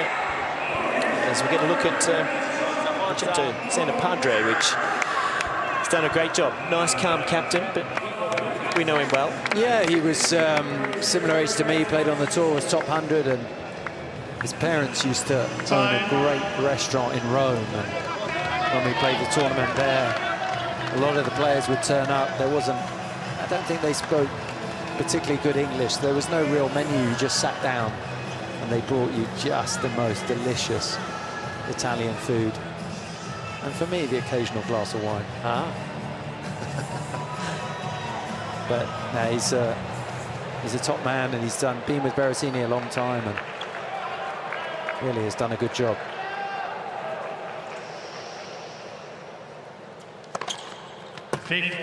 Love.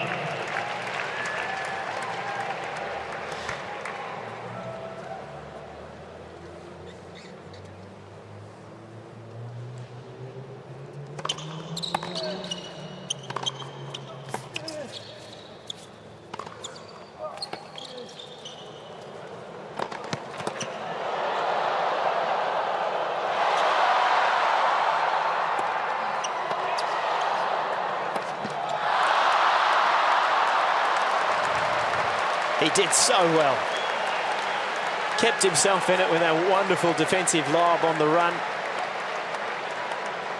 13 love. Not sure why he decided to elevate on this last forehand. Staying grounded is where he normally is when he rips that big wing. Missed that one. And the Italian fans were ready to erupt. To give him something good to cheer for. It was almost as if he could have got that point. It's one of those moments in a match that become that turning point. It had that feel to it.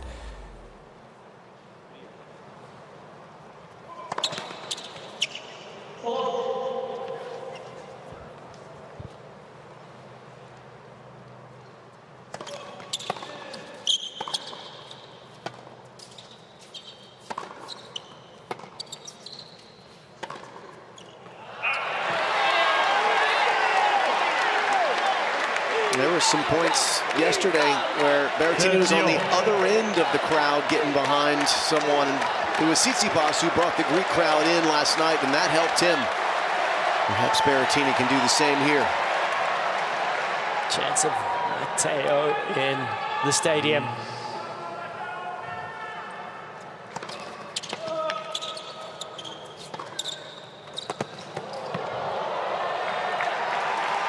Fritz's racket acting as a silencer. 40-30. Really has served well throughout the match. 14 aces, winning 86% of first serve points, but any even glimmer of hope for Berrettini? 30-all point, the big serve, big forehand.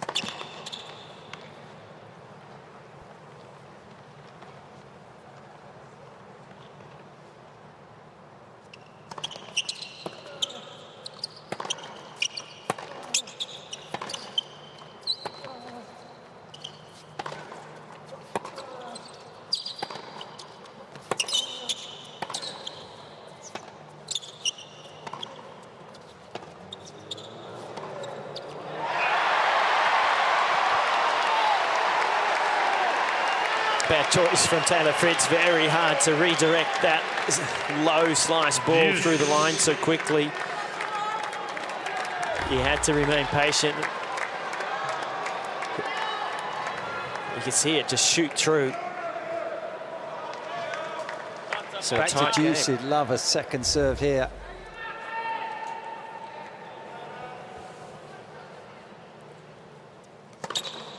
Advantage, Team USA. He's hit the wide one well, hasn't he, all day?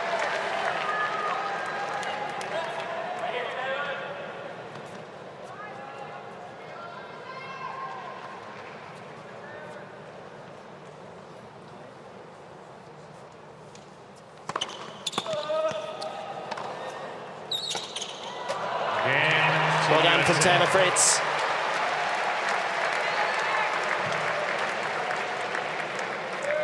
Three-game serve. Still not a breaker serve here. If you haven't caught up on the results from a little earlier today in this final, in the opening match, the women's #1 singles match, Jessica Pegula, too good for Martina Trevisan, 6-4, 6-2. And then Frances Tiafoe came out to take on Lorenzo Musetti.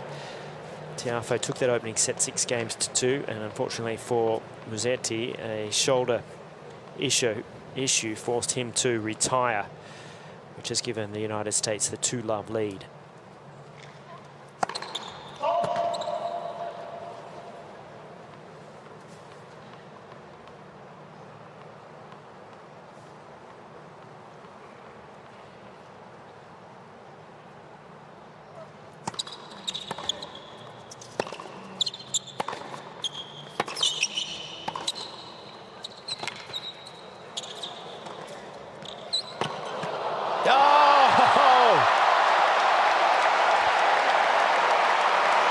Francis says, yep, too good.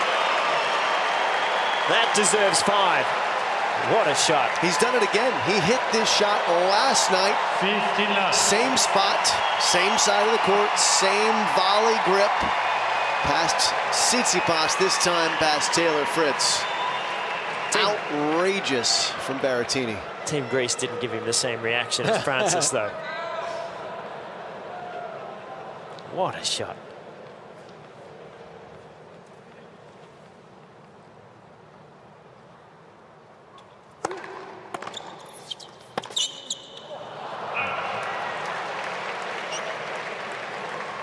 $15.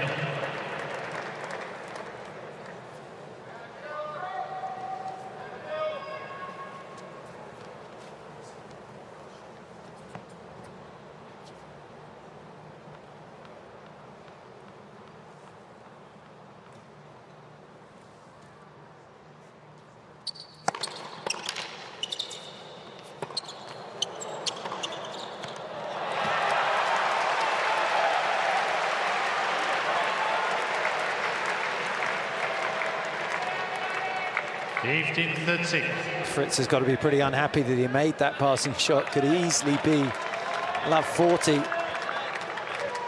Still got another half chance here on the Berrettini serve.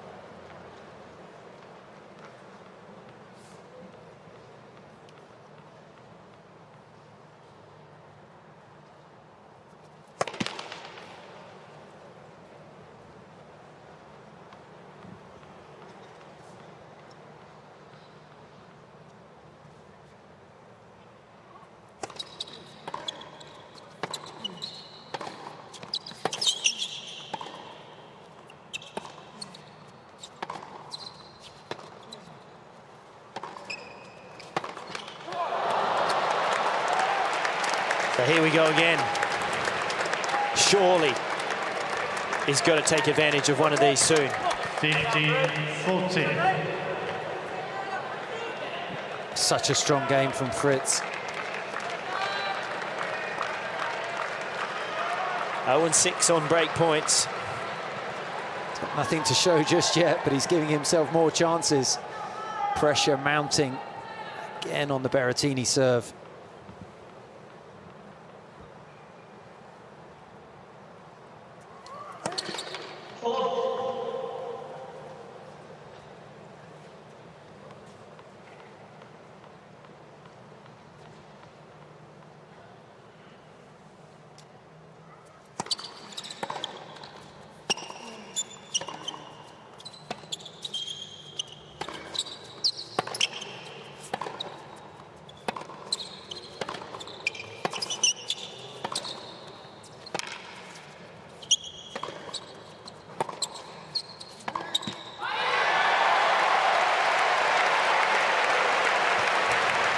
Well absorbed from Matteo Berrettini, but you're throwing your arms in the commentary box, Tim. I just think that's unnecessary. You know, he's dominating these baseline exchanges by going to the backhand. He said it there himself. Taking the ball down the line there over the high part of the net. For me, it's an unnecessary risk. Backhand to backhand. Still a break point, though.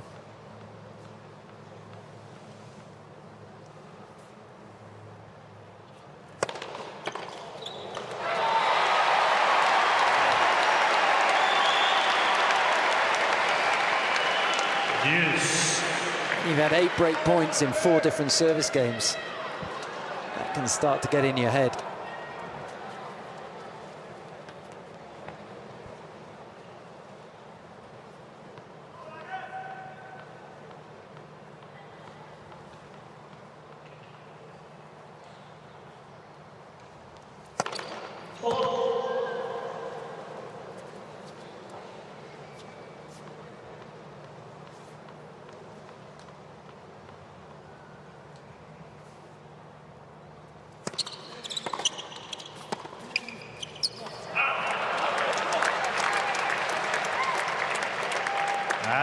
So this is the first ad that he's had, though. He jumped on top of that return well. Got it back quickly into the Berrettini backhand. Draws the error. 9th break point opportunity.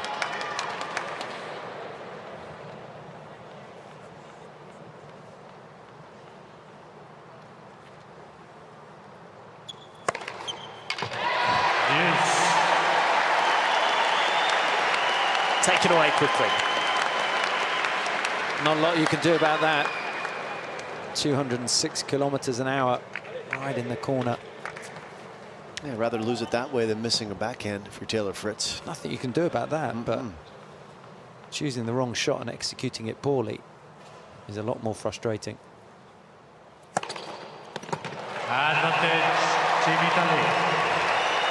Now for Fritz, if he's not able to break here, the one thing that Mike Russell, his coach, can, as they see how close that ball was to the line on the ace, can help Taylor Fritz absorb this disappointment is he didn't break serve yesterday against Hurkacz either and was able to win 6-6. So he's been through this before very recently.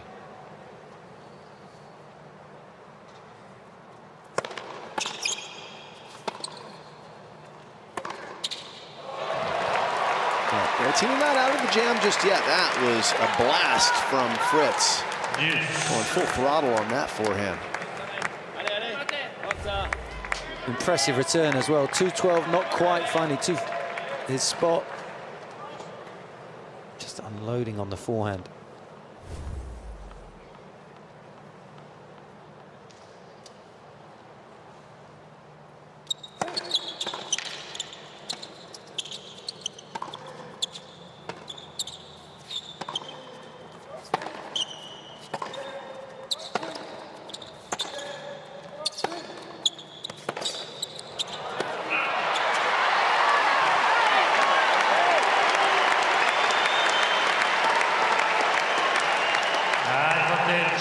Team Italy.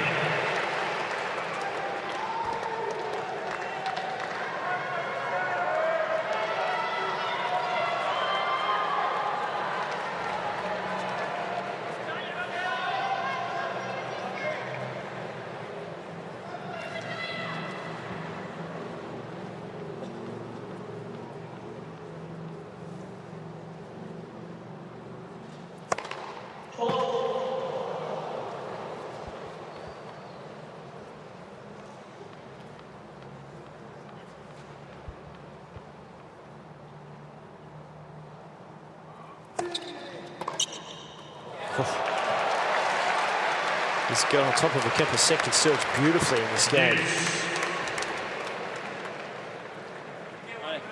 There's nothing wrong with this serve. 153, he's tried to get it into the body, just gave himself enough room to redirect down that line.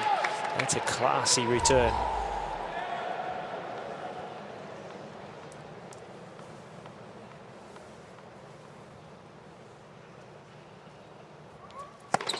Let's first service.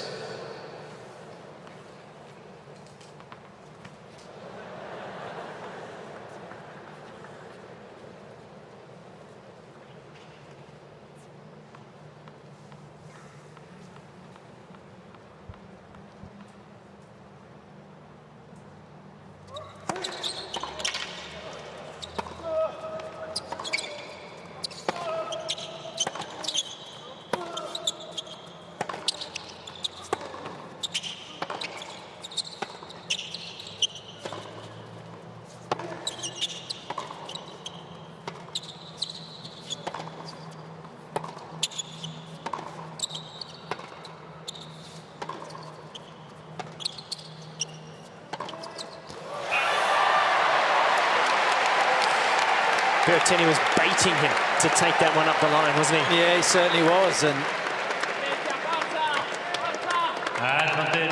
Fritz took the bait. He was tempted with the down line backhand. Just gave him enough room to say, if you want to go there, test yourself. It's a hard one for him. Redirecting off that slice isn't easy. Long game. Over 10 minutes, 21-point rally previously. Berrettini barely hanging on here.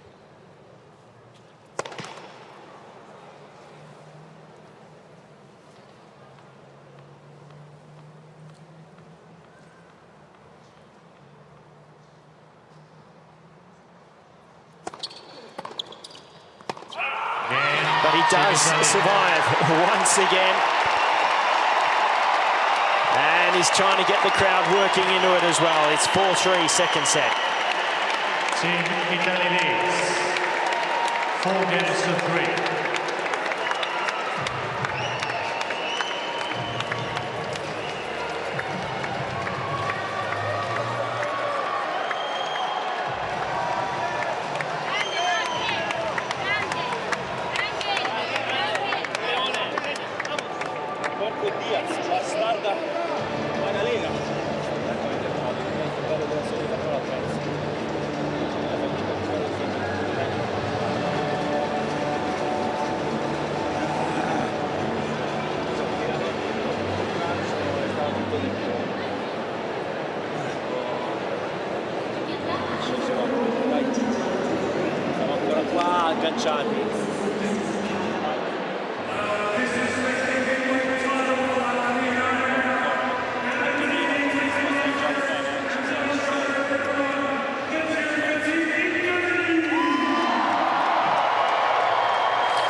Matteo Berrettini, as I said, barely hanging on here, but in that previous game, Jim, he gave us one of the highlights of the match so far. Yeah, this was an outrageous running forehand from Berrettini. Fritz would have thought this point was done and dusted, that he was going to win it. Berrettini, in desperation, goes to the volley grip, thinking maybe he's going to get a squash shot, and just slaps it with his wrist and sweeps the line. Amazing tennis from Berrettini, and had he lost this point, I'm sure he would have gotten out of that game.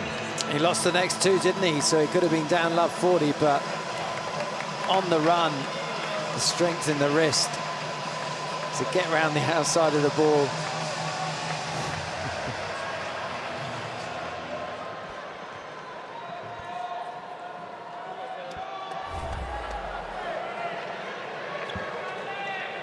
Thought he was going to get the high five, didn't he, from Big Foe, but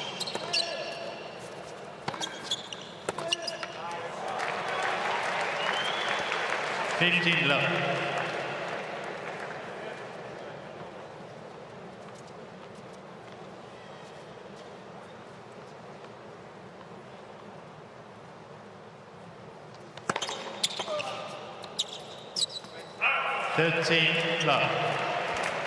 Just come through such a strong service game, and before you know it, your opponent's 30 love up.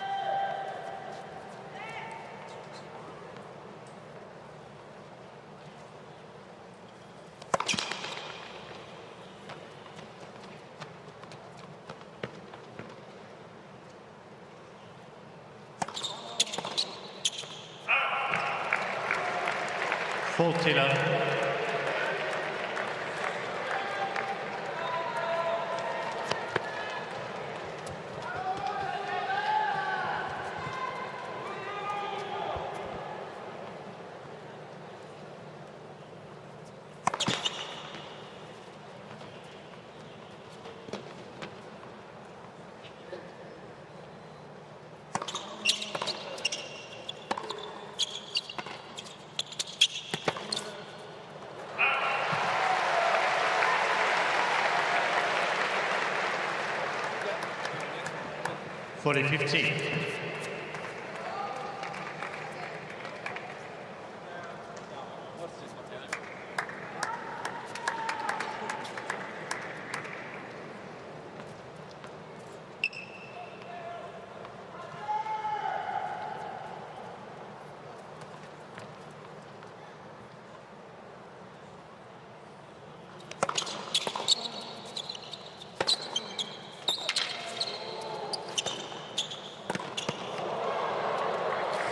Impressive hold of serve from Taylor Fritz. Exactly what he needed to do was to put the pressure straight back onto Berrettini.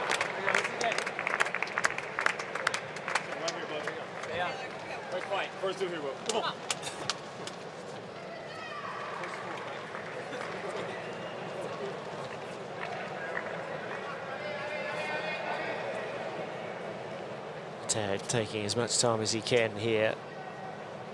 Important to get these opening couple of points after you've had to battle so hard in the previous serve.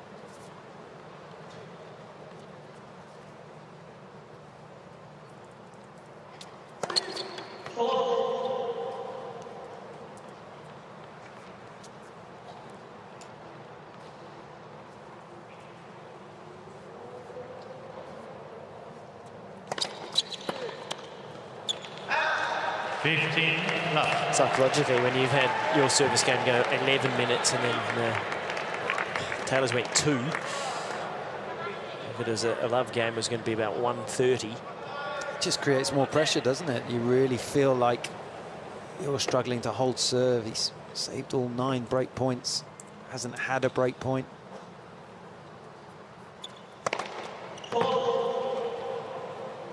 He's really battling on serve, though.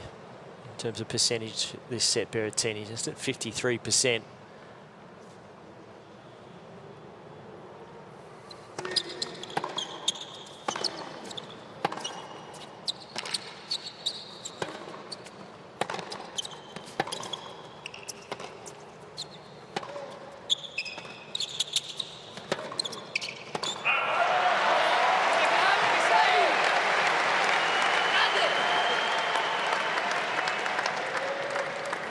13 love.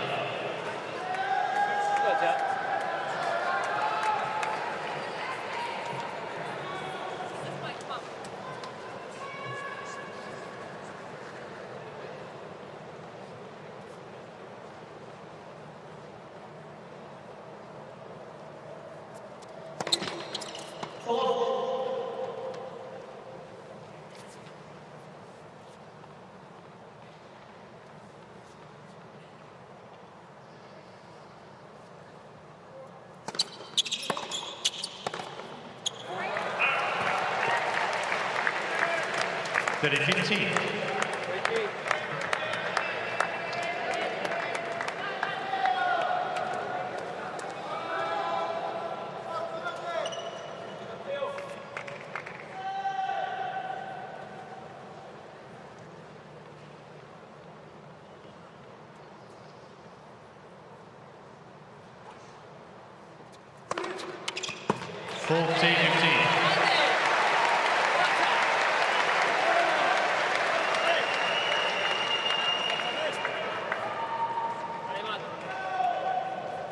Ace count starting to build for Matteo now.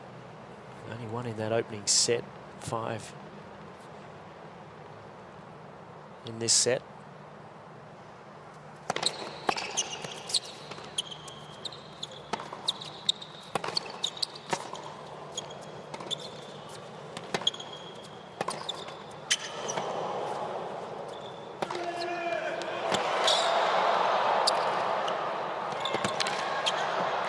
Hitting from the Italian, and now the pressure goes back onto Taylor Fritz. He's got to serve to stay in this set. It's Team Italy 5-4.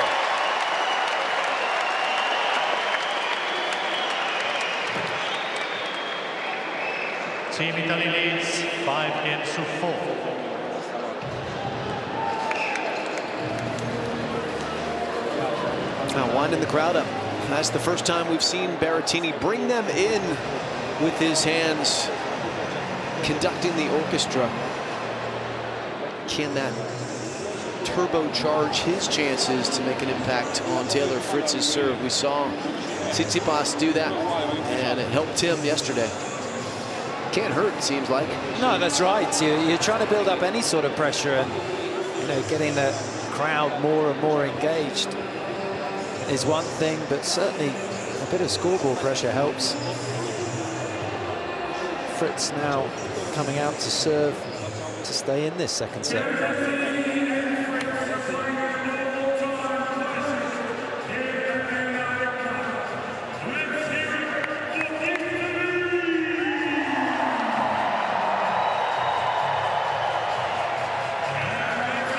Well, there are plenty of Italian flags in the crowd here in Ken Rosewell Arena. Not nearly as many as we saw last night when Team Greece were taking on Italy.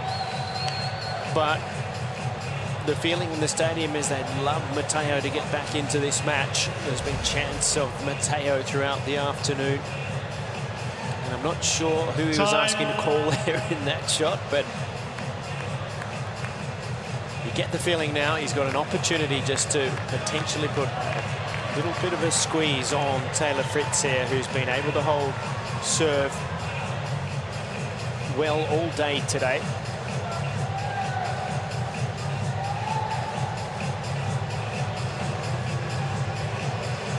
Berrettini still to have had a break-point opportunity against the American.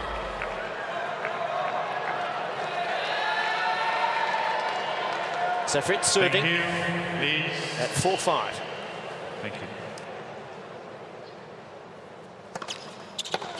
15 love.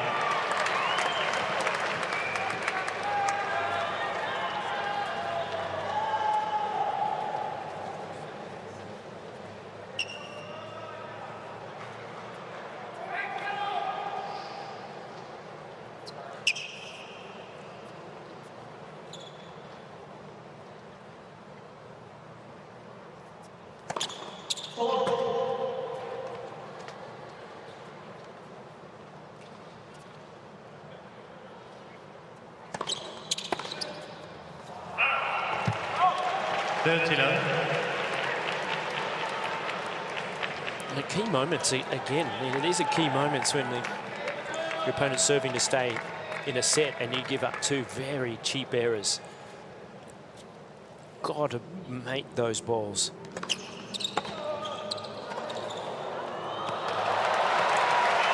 Now, perhaps because Taylor Fritz is capable of hitting shots like that, if you don't do damage on the return, Berrettini feels a little more pressure to do a lot with the returns. That can play a factor as well, but you're right, you got to make them at this stage. You got to ask the question.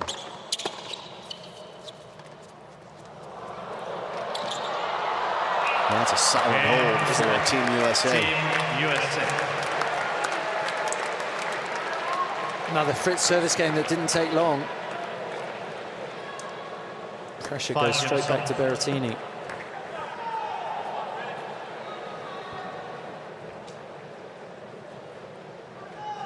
Berrettini trying to stay in this for Italy.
Josh, of course, I don't know, we've got all the stats and everything in front of us. You felt that Berrettini had been doing a lot more of the court coverage. I can let you know, though, it's only 20 metres or so difference, which surprises you.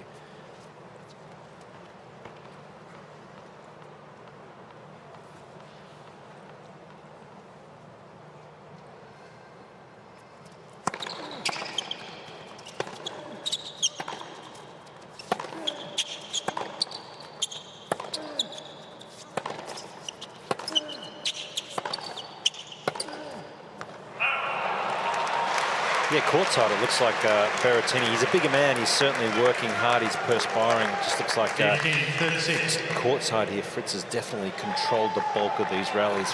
Down here, it looks like Berrettini, if this was a boxing match, it's about round 8. He's been knocked down 1 or 2 times, but he's got back up and he's just still standing, but only barely. He's in trouble again, 15-30.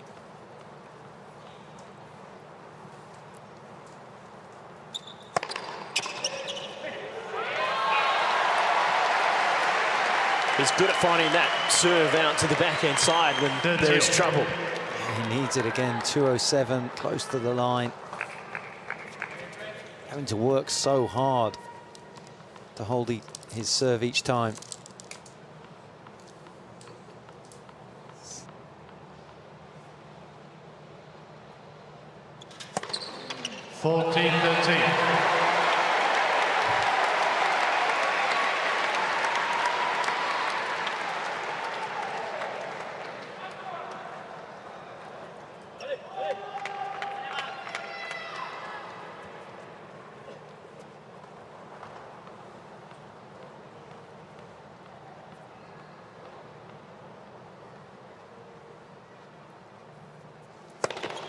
Let's for service.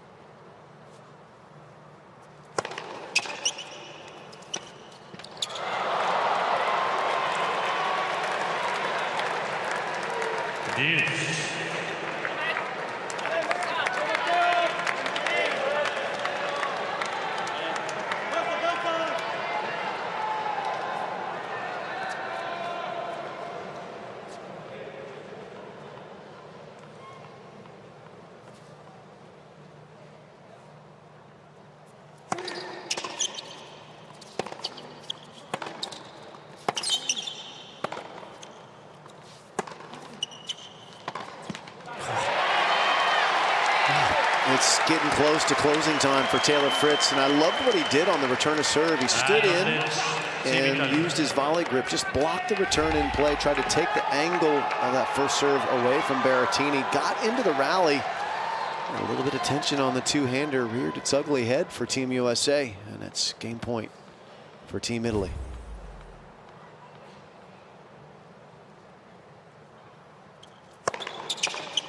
No escaping that serve. Somehow he still hanging in there, no breaks, and Taylor Fritz will come back and try to take the second set to a tiebreak in just a moment. 6-5. 6 games to 5.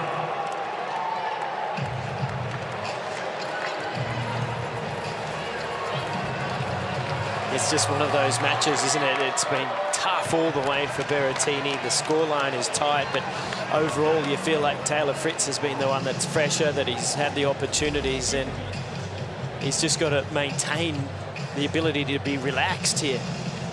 Yeah, it is. It's when you look at all these, and we've got a lot of stats, a lot of data in front of us, it really does feel, I think, to all three of us that, you know, Fritz is ahead on points, if you like. But when you actually look at the bottom line here, he's only won 5 more points. He's won 84 points. Berrettini has won 79. I think all credit to Berrettini. He's done a fantastic job of just hanging in there, hanging around, competing, point after point.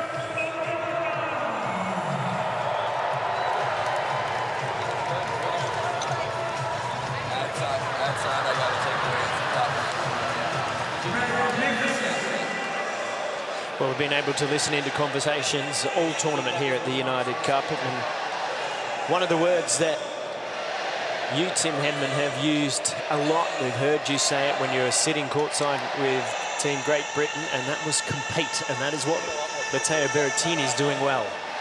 Absolutely. And the reality is, it's the only way to behave out there. Point after point, find a way. It's been a lovely day in Sydney. Just past 7:30 in the evening now. Temperature just starting to drop ever so slightly. Things are heating up here on Ken Rosewall Arena. Big game coming for Taylor Fritz, serving to stay in this second set. Thank you.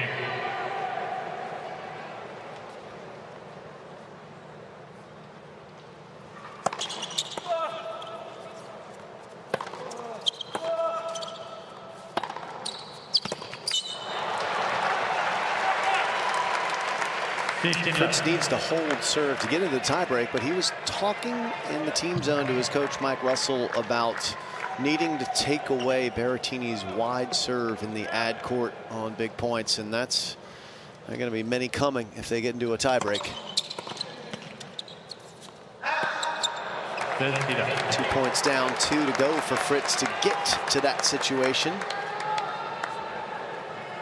His 4th tiebreak on the trot in the last 2 days.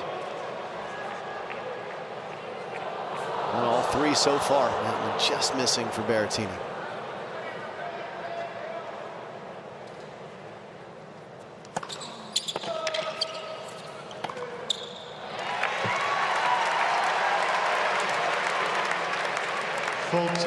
Love.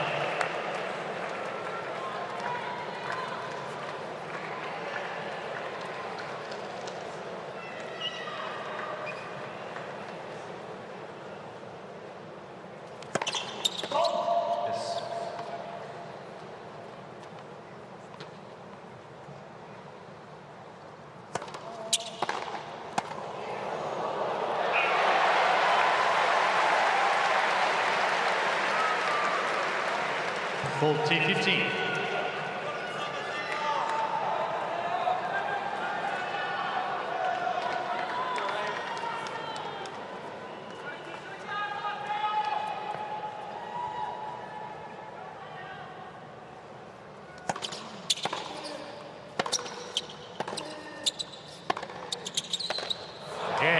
Big hitting from both men.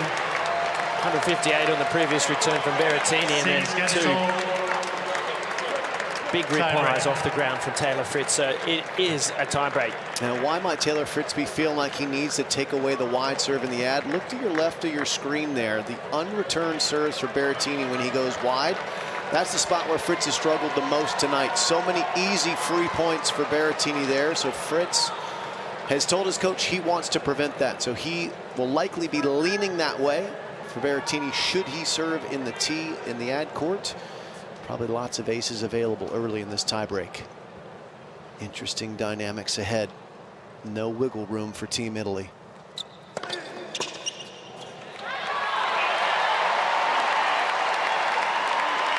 (1-0) Team Italy.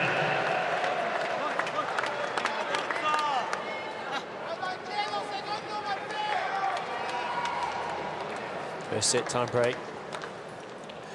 Won by Fritz, 7 points to 4.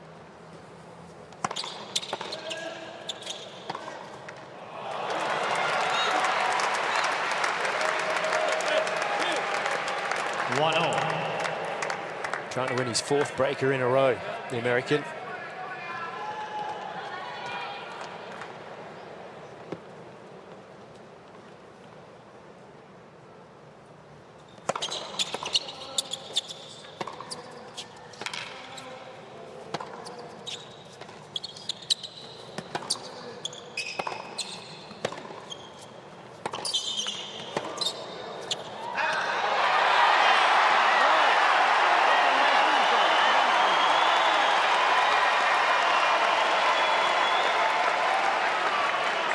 So the first mini break goes the way of Berrettini by the barest of margins. Team Italy.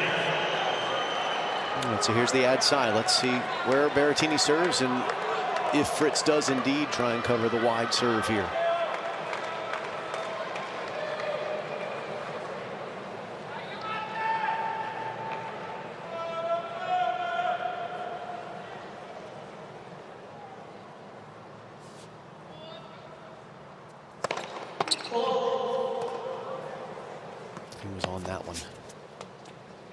Here's a better chance. Second serve now for Fritz. A little strain for Berrettini.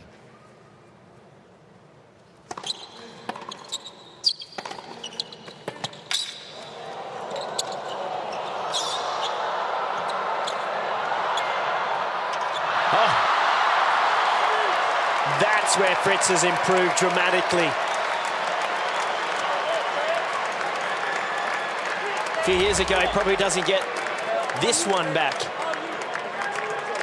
There, and then this lob. How clever was that? The single-hander controlled beautifully. There's a man in the house who used to have one of the best lobs on the run like that off a single-handed backhand. His name was Ken Rosewell. He would have loved that one.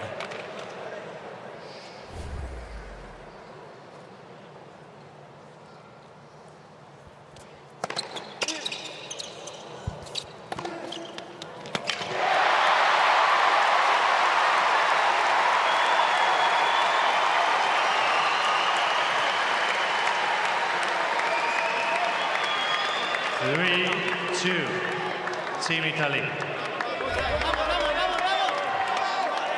Again, I think Fritz did well to get that ball back, but Berrettini unloading on the forehand. Keeps his nose in front.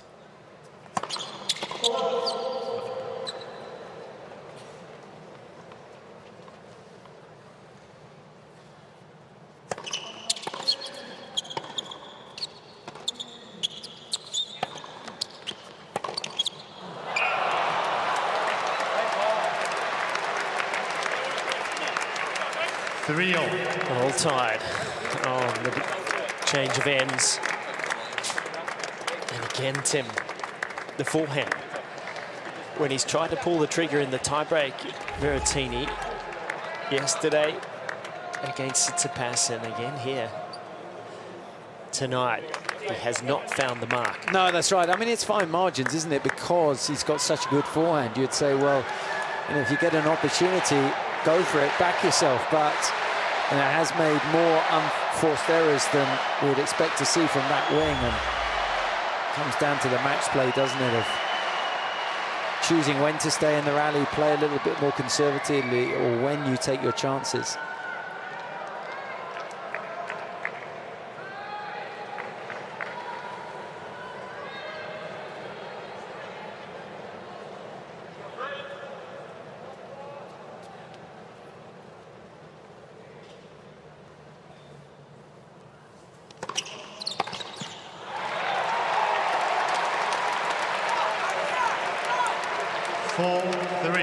Smart serve, he served the wide one well.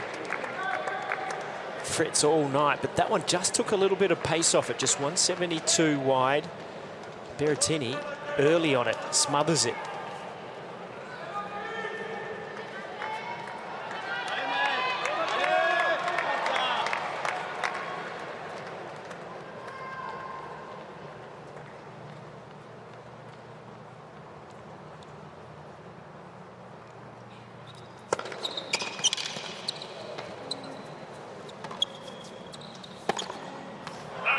Again, the forehand's gone. Wonderful block return. Did so well to get that back, Fritz. 5-3, Team USA. And absolutely, that was the right forehand for Berrettini to take on, but for a man of his class, the quality of that shot was a poor miss.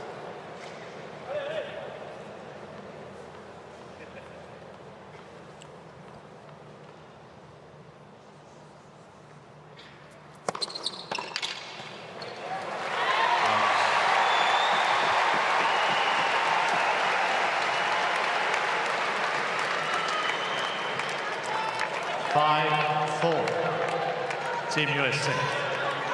Team America 2 points away from winning this inaugural United Cup. Taylor Fritz with 2 points on his serve. He could finish it off here.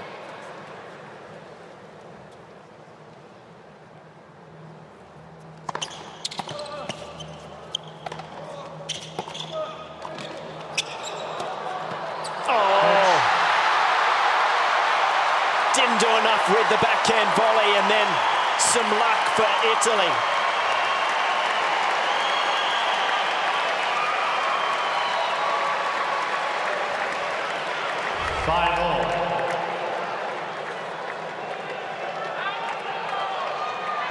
Bit too safe with the volley, Tim, and then a net cord doesn't help.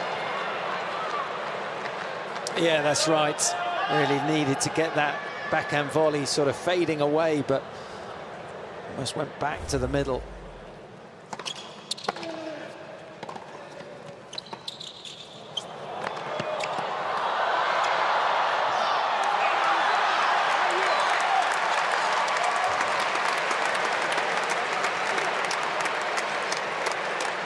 Tip of the hat to Taylor Fritz. He stayed aggressive. Team USA. Back into the net once more. Hasn't been into the net a lot throughout the match.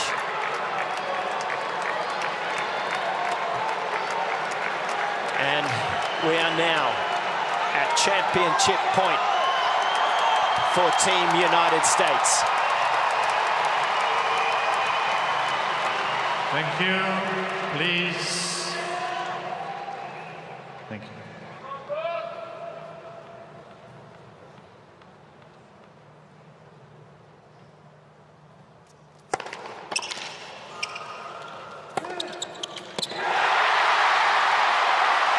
Not yet, though.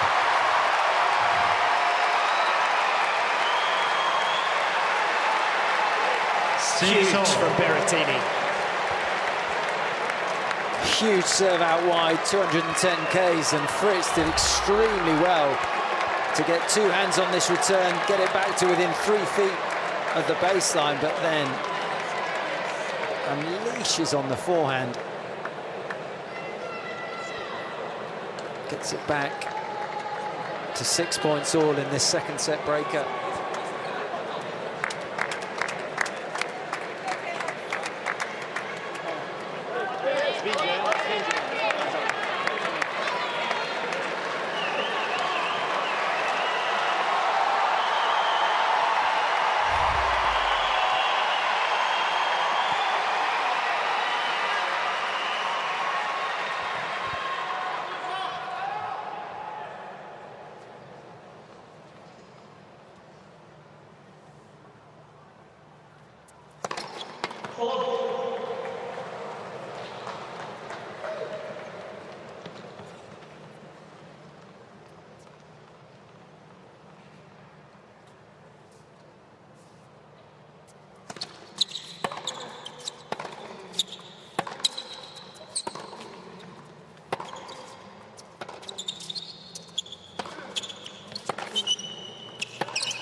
patient, but working the ball from side to side, and eventually draws the error from Berrettini.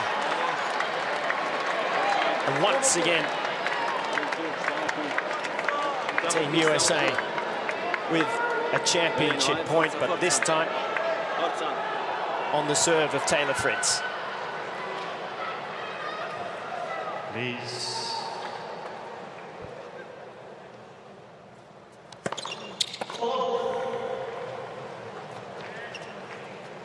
Really go after that one, did he?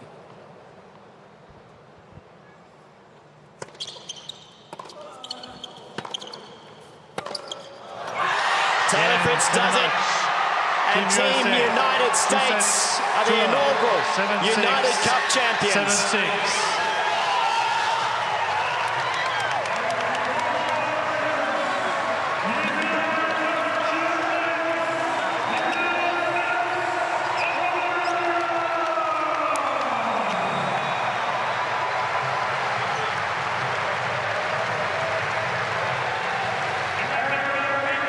Well, Tim, that was a good match from Taylor Fritz. It wasn't his absolute best tennis, but it was some of the best concentration and consistent level of intensity from him that we've seen, and he's won back-to-back matches in 2 tie-break sets in the semis and the finals. Yeah, absolutely impressive tennis, not just from Taylor Fritz, but the whole American team. I think they came into this event as one of the favourites with 4 top 20 players, 2 men and 2 women, and they have delivered match in, match out, and in the pressure moments, Fritz was the better player. He found a way to win those big points at the end. Well, he kept his nerve, didn't he, too, because he had all of those break point opportunities, 9 of them throughout both sets. Couldn't get a break, and in the second set, chasing the whole way, but it didn't seem to deter him whatsoever. No, that's right. We see the moment of victory. He was able to stay patient. He didn't dwell on those opportunities. And when they got into those baseline exchanges, when they had neutralized the serve, you just felt that it was Fritz's greater consistency, the class on the backhand side that set him apart. And you can see what it means to their team. Francis Tiafoe tackles Taylor. He's been giving him a bit of grief all week throughout some of the interviews early on. He had a lot of fun with the team, and look at the smiles. Jess Pegula has played her part brilliantly as the #1 player for the women. Madison Keys in the gym, enjoying it as well. Talking about Jim Courier with Taylor Fritz. Taylor, you've just helped Team USA win the first ever United Cup, and you just got tackled on the court by your teammates. What's this moment like for you? It's great. It's amazing for the team to win this event. You know, we came in with really high hopes, or at least I did for the event. So, you know, I was really happy to be in that position to clinch the match, and just the emotions when you win and everyone comes running at you. It's amazing. You know, I don't know if you saw the replay, but Francis basically headbutted me. Are you okay? I think so. Okay, you should be okay. It's been a tremendous tournament for all of Team USA, and it's a true team effort. First time we've seen you, Francis, the team playing alongside the women. What has that experience been like on and off the court for you here at the United Cup? It's been great. You know, we came into this week and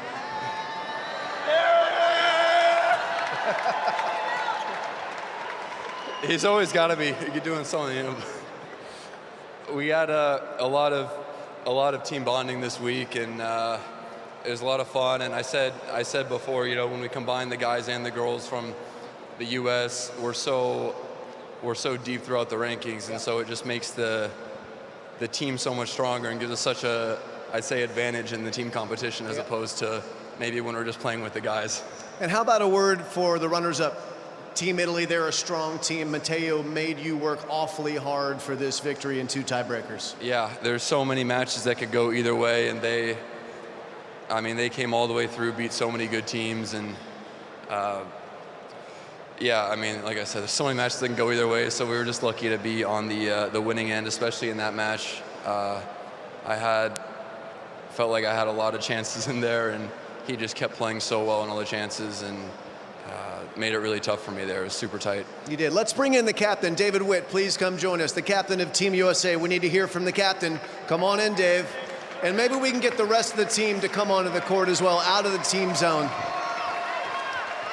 David, you work with Jessica Pegula all year long. You guys have combined so beautifully. She's all the way up to 3 in the world, played brilliantly this whole time. What's it been like for you to be the captain of everybody, this whole motley crew of Americans on your squad?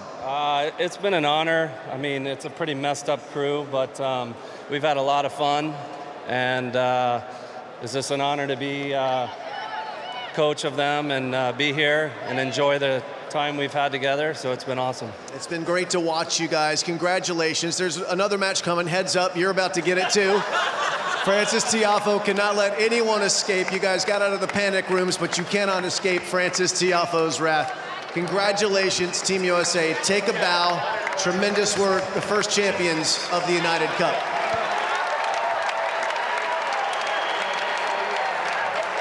Well, you needed Frances in a team, don't you? Just to break a bit of tension. Yeah, it's great to see. You know, it really does look from the outside into the US team that they've had that great spirit and they've had a lot of fun. And when you're, having fun and working hard, that's when you're going to play your best tennis.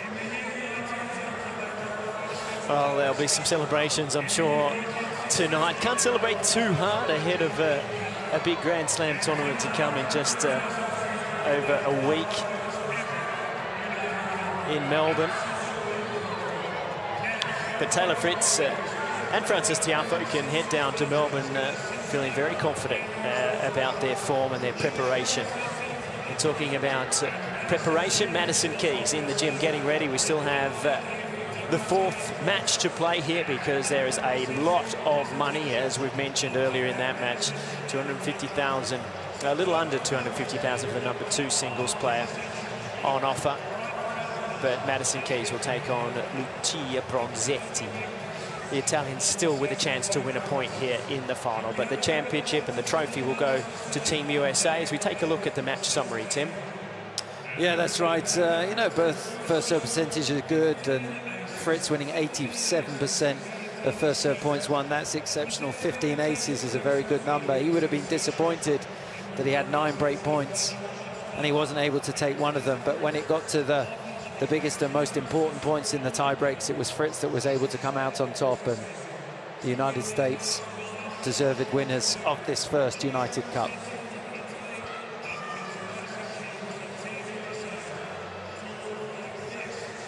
So players walking up the tunnel to the locker rooms.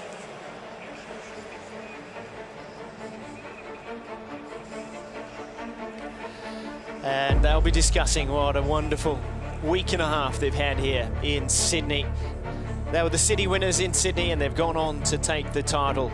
And it is a big congratulations to Taylor Fritz for earning that important 3rd victory and putting the United States across the line here at the United Cup. But don't go far away, there is still plenty more tennis to come from Sydney.